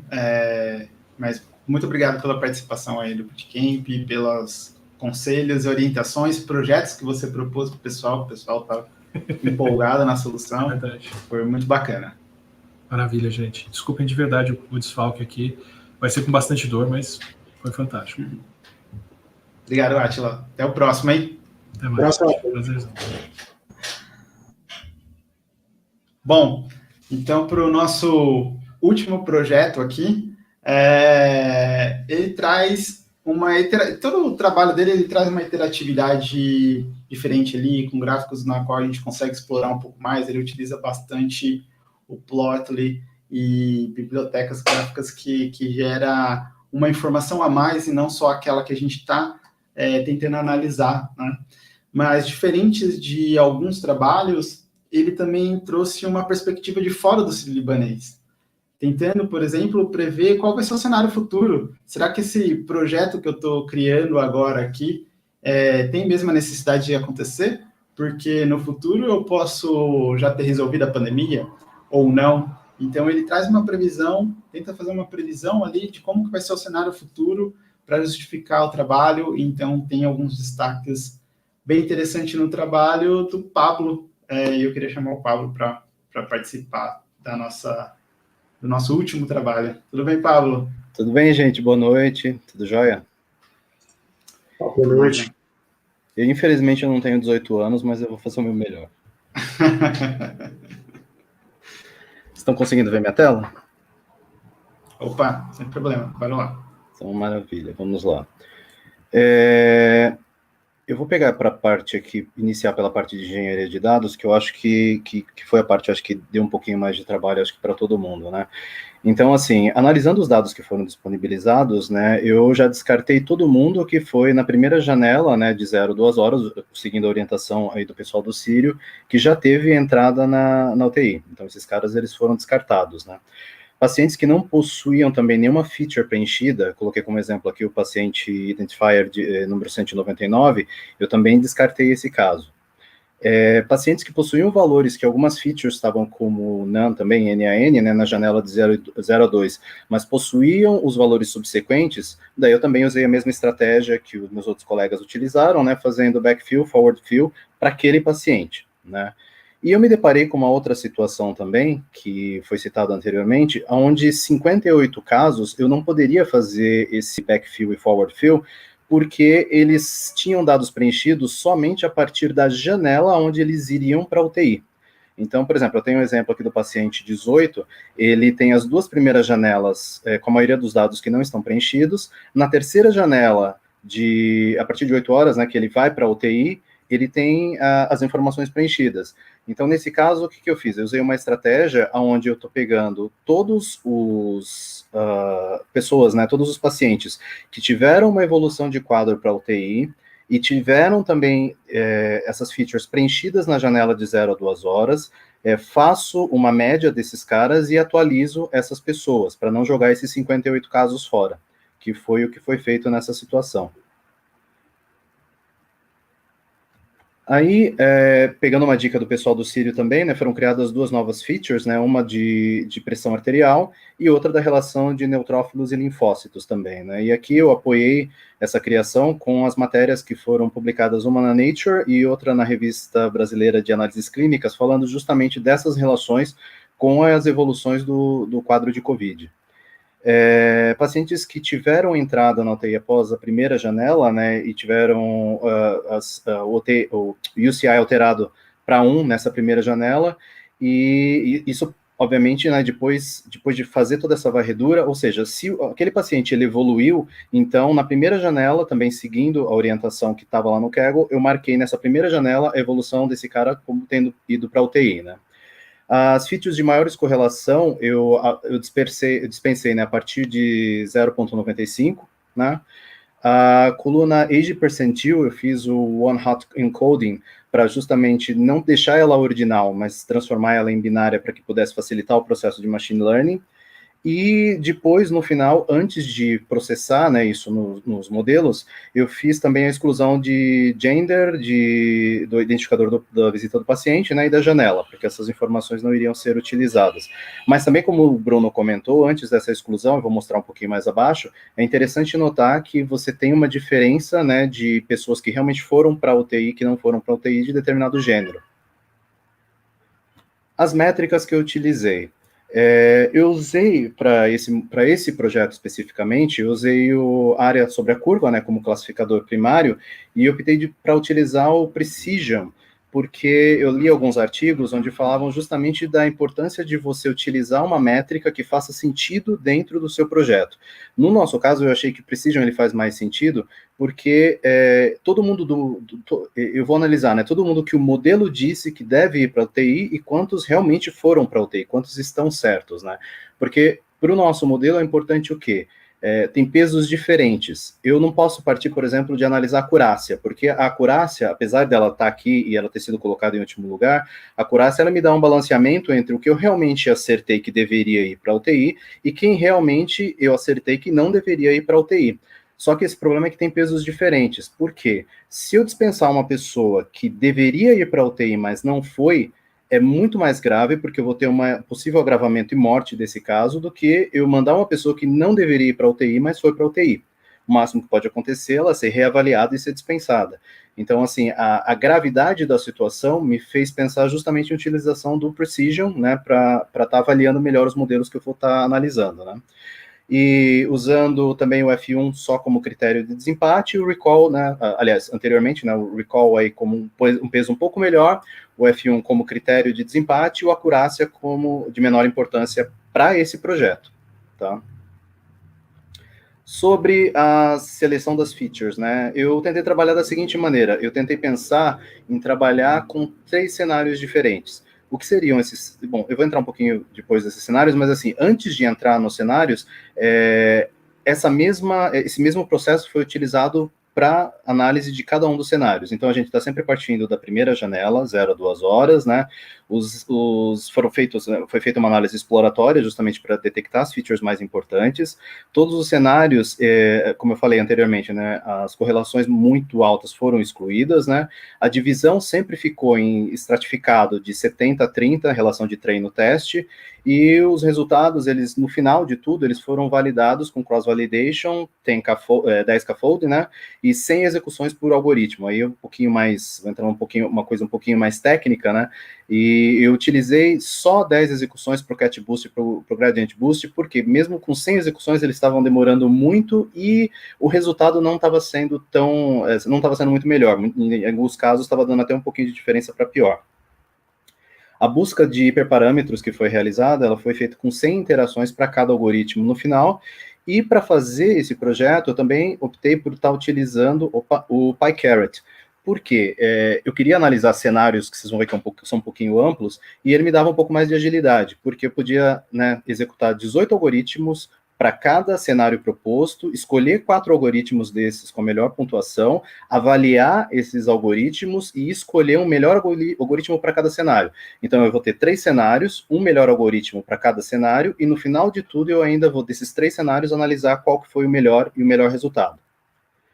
Para o primeiro cenário, o que eu considerei? Basicamente, todas as features demográficas, todas as features com sinais, excluindo-se só, né, inicialmente, as correlações maiores que 0,95, né, e incluindo as 2 features que foram criadas, né, de blood pressure e a relação de neutrófilos e linfócitos, mas basicamente todos esses caras aqui, né, todos esses sinais vitais, todas as relações de informações demográficas, né, os agrupamentos de doença e esses testes de laboratório foram que entraram justamente nessa avaliação. E, novamente, né, só lembrando que excetuando quem, obviamente, tem essa correlação maior que 0,95. Pablo, só para avisar, desculpa, falta 5 minutinhos, tá? Aqui, tá, eu vou correr, então. Vamos lá. Você dar uns destaques em alguns pontos. Claro. Segundo cenário, então. Segundo cenário, eu trabalhei justamente com todas as features que eu falei anteriormente, só de laboratório eu reduzi. Eu trabalhei com o PCR-min, com a creatina-min e a ureia-min. Depois, e obviamente, a relação neutrófilos, linfócitos. Isso também está documentado no meu notebook, por que eu utilizei essas features? Porque justamente mostra a relação entre a função renal de pacientes que estão em quadros agravados de COVID e que podem ser detectados pela creatina e pelo exame de creatina e ureia. E eu optei também nessa janela de utilizar esse cenário porque é um cenário onde eu tenho informações de fácil acesso, que são informações de sinais vitais, mas também esses exames, excluindo-se o exame de PCR, né, o creatina e ureia e um hemograma, por exemplo, são exames que eu consigo ter um resultado rápido até na primeira janela, ou seja, eu consigo obter de 0 a 2 horas, eu consigo ter esses exames. Então, de repente, um hemograma mais creatinina e ureia, eu consigo, né, ter resultados para processar dentro do meu modelo. E o último cenário que eu analisei foi excluindo todo e qualquer dado de laboratório.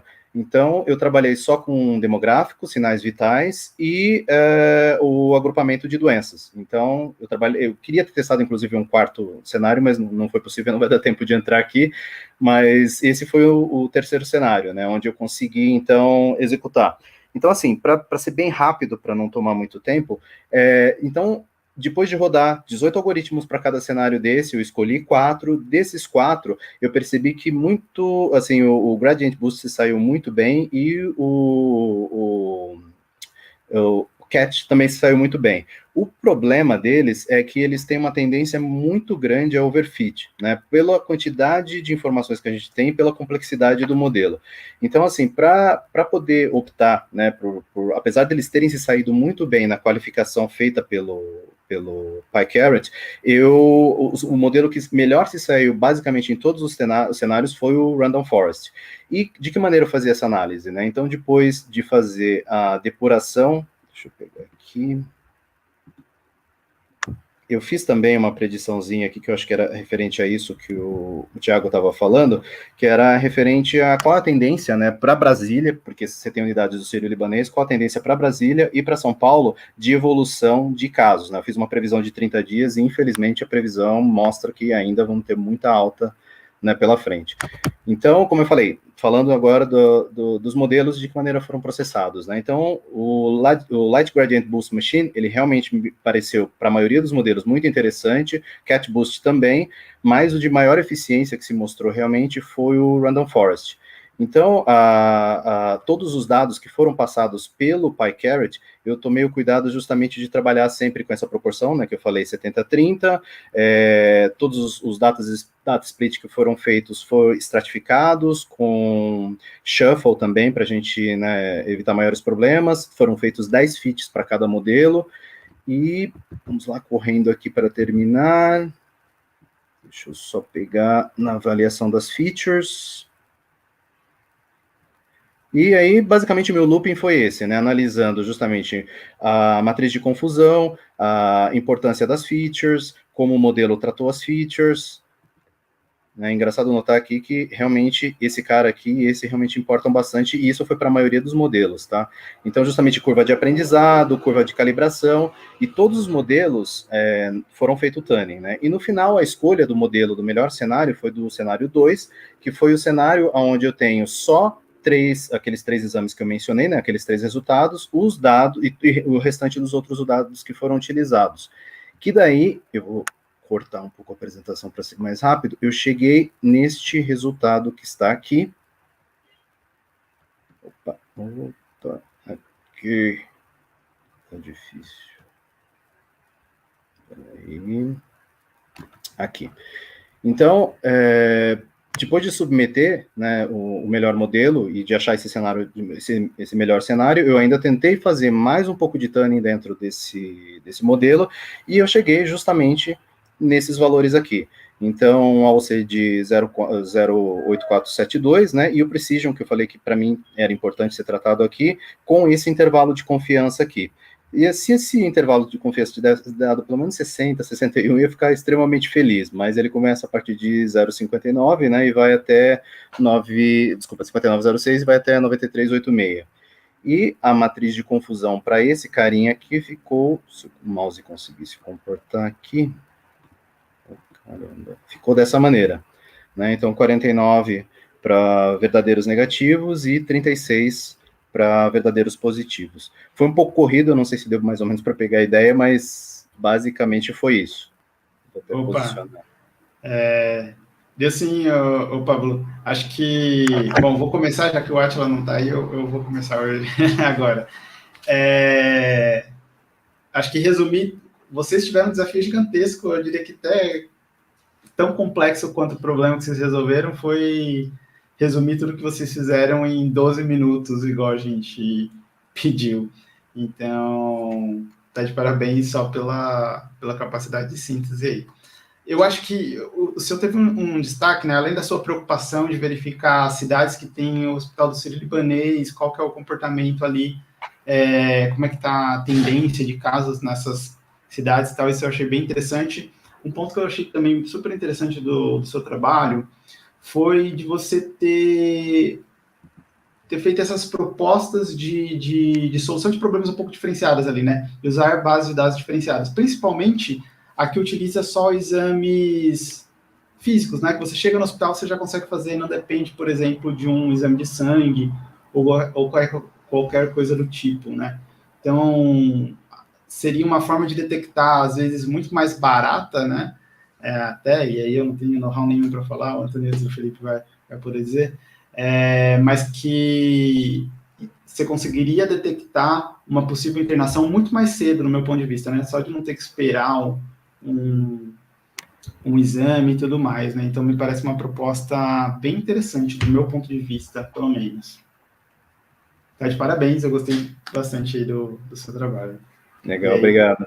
Pode tocar, Antônio e Felipe. Então, beleza, Pablo, você parece ter 18 anos. Ganhei a noite já. Não precisa mais, né? Cara, assim, parabéns demais, esse trabalho é fenomenal, assim, ninguém tem dúvida nenhuma que de modelagem você domina, você entende os parâmetros, você entende o sample, você entende como fazer, como escolher, por que escolher, você sabe os prós e contras de um modelo, isso fica claro, mas eu acho que o ponto principal do seu trabalho, e que muitas vezes é muito mais importante do que tudo isso que eu falei, né, escolher o modelo certo, porque às vezes se você faz uma engenharia de variáveis adequada, se você entende o problema e faz como você fez, foi buscar a pressão arterial média, o NR ratio, que é a relação do neutrófilos com o linfócito, para fazer a engenharia de fitness correta, isso faz diferença. Às vezes, uma regressão logística sua, com todo esse cuidado na engenharia de variáveis, é muito melhor do que modelos mais complexos. Então, esse cuidado que você teve de procurar as melhores variáveis, as melhores features, baseado numa ciência, baseado no que está aí exposto, né? Isso é realmente um grande diferencial. Novamente, ninguém tem dúvida nenhuma que você domina a modelagem, as premissas e a forma correta de se escolher os parâmetros. Você se baseia também numa premissa que mostra que você tentou entender o problema, né? Que é a questão do falso alarme e do poder de detecção, né? O problema, novamente, a dor do usuário, o que é que ele está querendo. Então, você vai em busca dessas métricas, né, do melhor modelo para resolver o problema, aquele problema específico. Então, muito como os outros demonstraram, e você demonstra muito bem.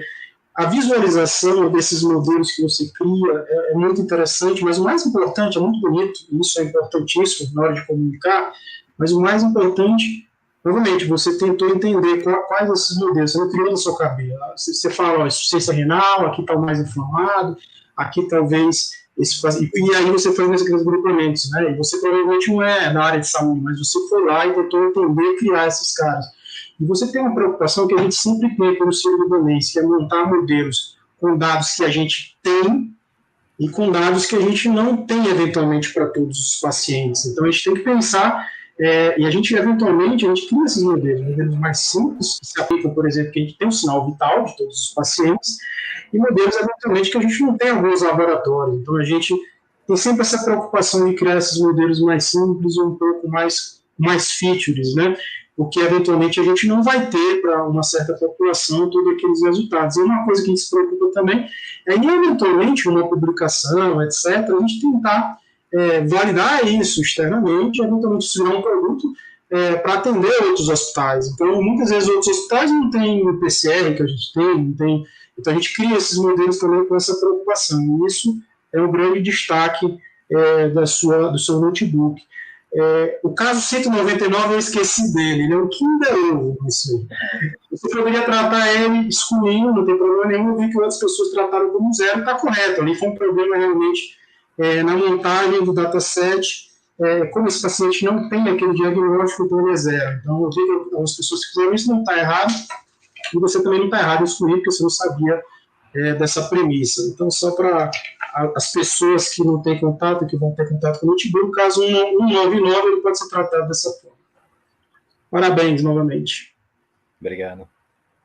Muito bom, Pablo. Acho que o poder de síntese aí é fundamental, né? Apresentar em 12 minutos, realmente, igual o Thiago falou, não é fácil, né? Então, você tem que... A gente também não gosta disso, a gente faz isso rotineiramente ali dentro da nossa instituição, que a gente tem muito pouco tempo, a gente precisa passar informações super complexas para stakeholders de que vão tomar decisão naquelas informações, e essas informações, a gente precisa realmente passar essa informação a ponto que ele entenda e faça o julgamento que a gente acredita ser correto, né? E fazer isso de uma maneira rápida não é fácil, né?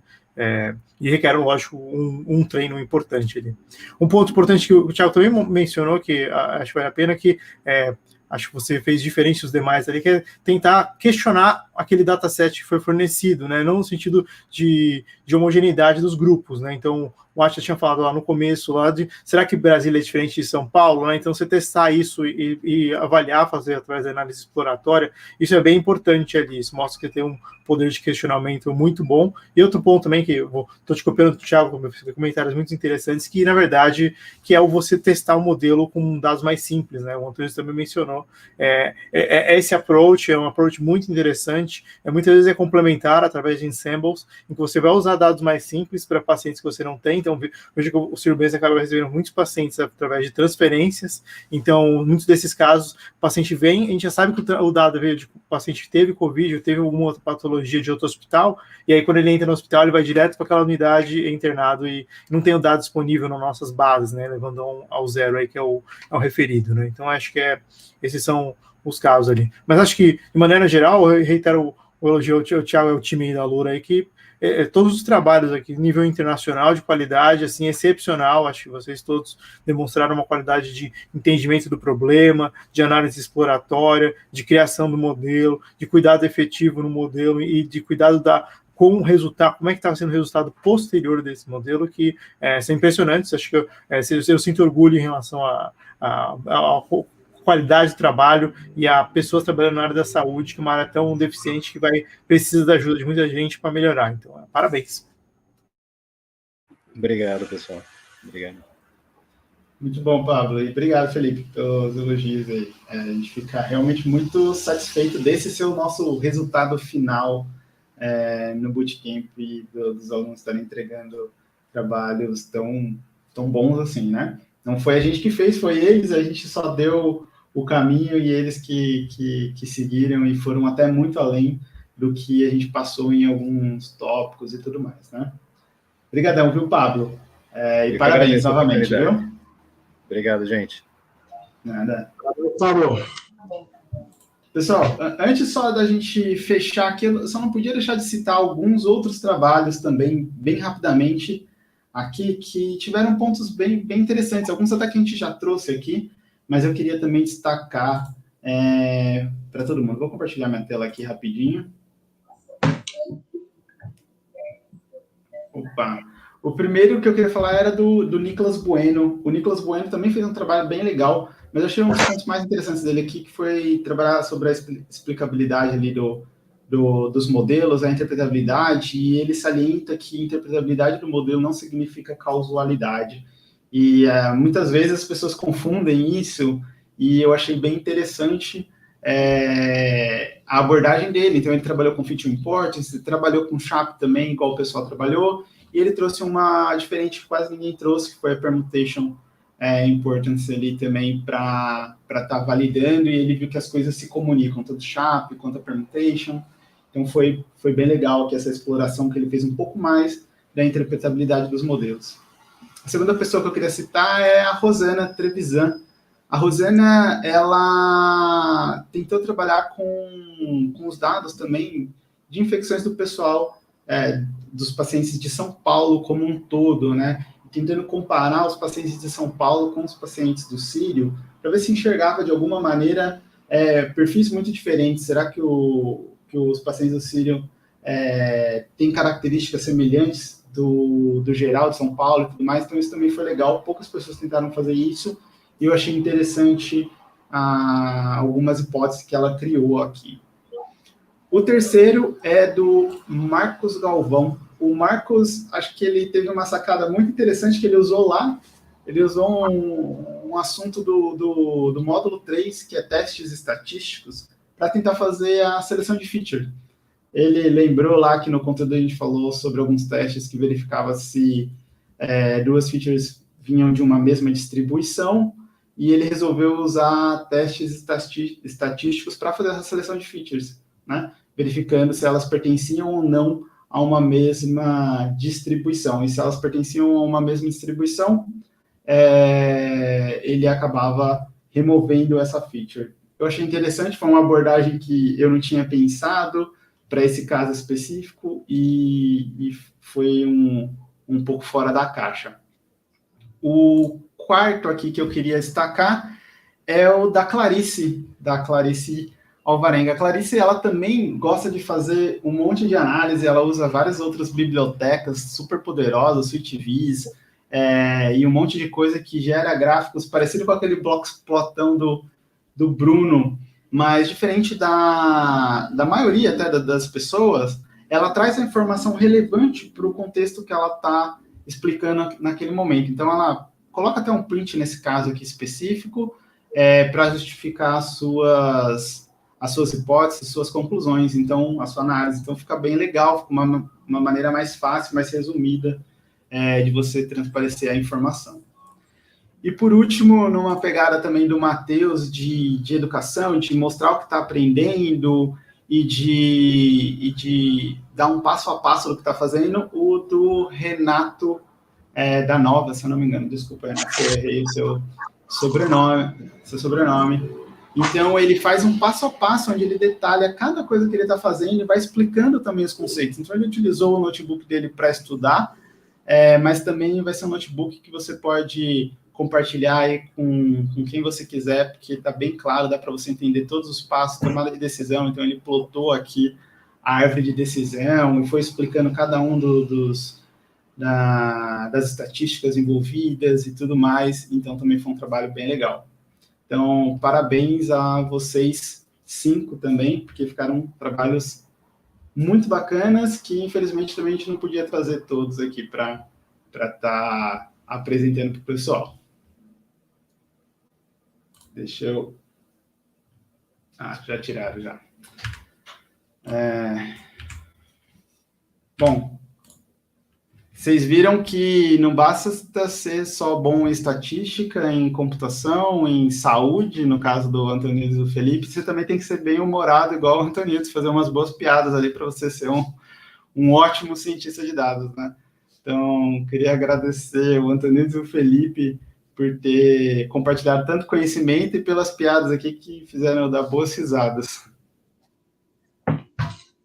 Cara, eu que agradeço, a gente fica bem feliz dos nossos dados terem sido usados dessa forma, né, de uma maneira que a gente aprende também, né, então, eventualmente não nesse case, ou até nesse case, mas em outros cases a gente vai utilizar muitas engenhosidades dos seus alunos, então, e fica claro que o nível é bem alto, né, não só esses notebooks que foram apresentados, mas os demais notebooks. Parabéns a vocês que conseguiram não só transmitir conhecimento para essa turma, mas também, às vezes, apontar qual é o melhor caminho. Então, fica claro que vocês estão de parabéns aí na formação dessa turma. Uma turma muito boa, que rapidamente vai entrar no mercado. Tomara que o mercado de saúde, que se demonstra tão carente de pessoas que tratam bem dos dados, né, que façam modelos que melhorem o nosso negócio. O nosso negócio, na maioria das vezes,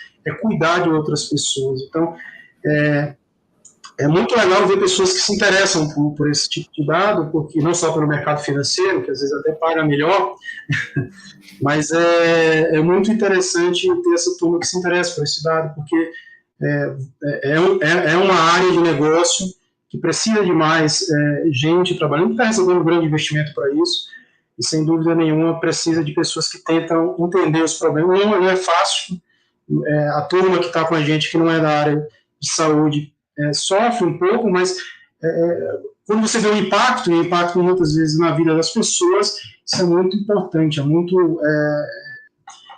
uma satisfação, eu acho que profissional muito interessante. Então fica a dica aí para todo mundo que participou do Bootcamp. Concordo plenamente. Acho que obrigado por essa sessão, que eu aprendi bastante com todos vocês. Acho que todo esse esforço não foi trivial. O comentário do Antonides de parecer uma tese de doutorado, um trabalho de conclusão de curso tão completo, são os notebooks que foram apresentados, né? Vocês estão de parabéns, não só pelo esforço, mas também pelo trabalho entregue em relação a isso. Isso foi bem positivo, né? Acho que vocês são os atores disso, mas, sem dúvida, a Laura ajudou nesse quesito significativamente, né? Um ponto legal a a ser mencionado em relação a todo esse aspecto é que o trabalho de data science, na verdade, ele é colaborativo, né? Ele é tanto envolvendo com outros cientistas, checando, validando, né? Tanto conversando com os stakeholders, o dono do dado, né? Então, tenham sempre isso em mente, porque esse aspecto do que vocês fizeram hoje, de demonstrar os notebooks de vocês, passar essas informações, para quem você passa, a forma de passar, né, como gráficos interativos, gráficos interessantes, eu acho que vocês sabendo, sendo o dono daquele entendimento daquele dado, para tentar resolver o problema, vocês viram uma ferramenta poderosa de qualquer instituição que os contrate, que vai levar a impacto, seja na saúde, seja em qualquer mercado, e reitero, vou retificar o Antônio aqui, que na verdade nossos salários eles têm que ir parados ao do mercado financeiro. Fiquem tranquilos. Isso já foi a época em que nós estávamos muito aqui. Então, mas parabéns de coração. Muito bom, muito bom. O Felipe tá enchendo a bola aí, pessoal. Vê lá, se eu não me engano, até o programa de estágio estava aberto até esses tempos atrás, né, Felipe? Eu não sei se está ainda, mas dá uma olhada lá na... Ainda está, ainda. Chequem lá. Tem um trabalho de estágio com hackathon lá, bem interessante. Ah, legal, olha só. Tem um pessoal aí que está na graduação, na segunda graduação. Tem o Matheus que tem 18 anos, tem uma oportunidade legal aí. Bom, mais uma vez, obrigado, Felipe. Obrigado, Antonitos. Obrigado a toda a nossa equipe que às vezes não aparece tanto, que fica aqui no background, os devs e todo mundo que fez possível o desenvolvimento desse bootcamp, e obrigado principalmente a você, aluna e aluno, pela confiança que vocês tiveram em embarcar no nosso primeiro bootcamp de Data Science aplicada aqui da Lura. A gente está muito feliz com o resultado, e eu fico imensamente grato a todos vocês pelos resultados que a gente está entregando aqui no final. Então, abraços e até mais!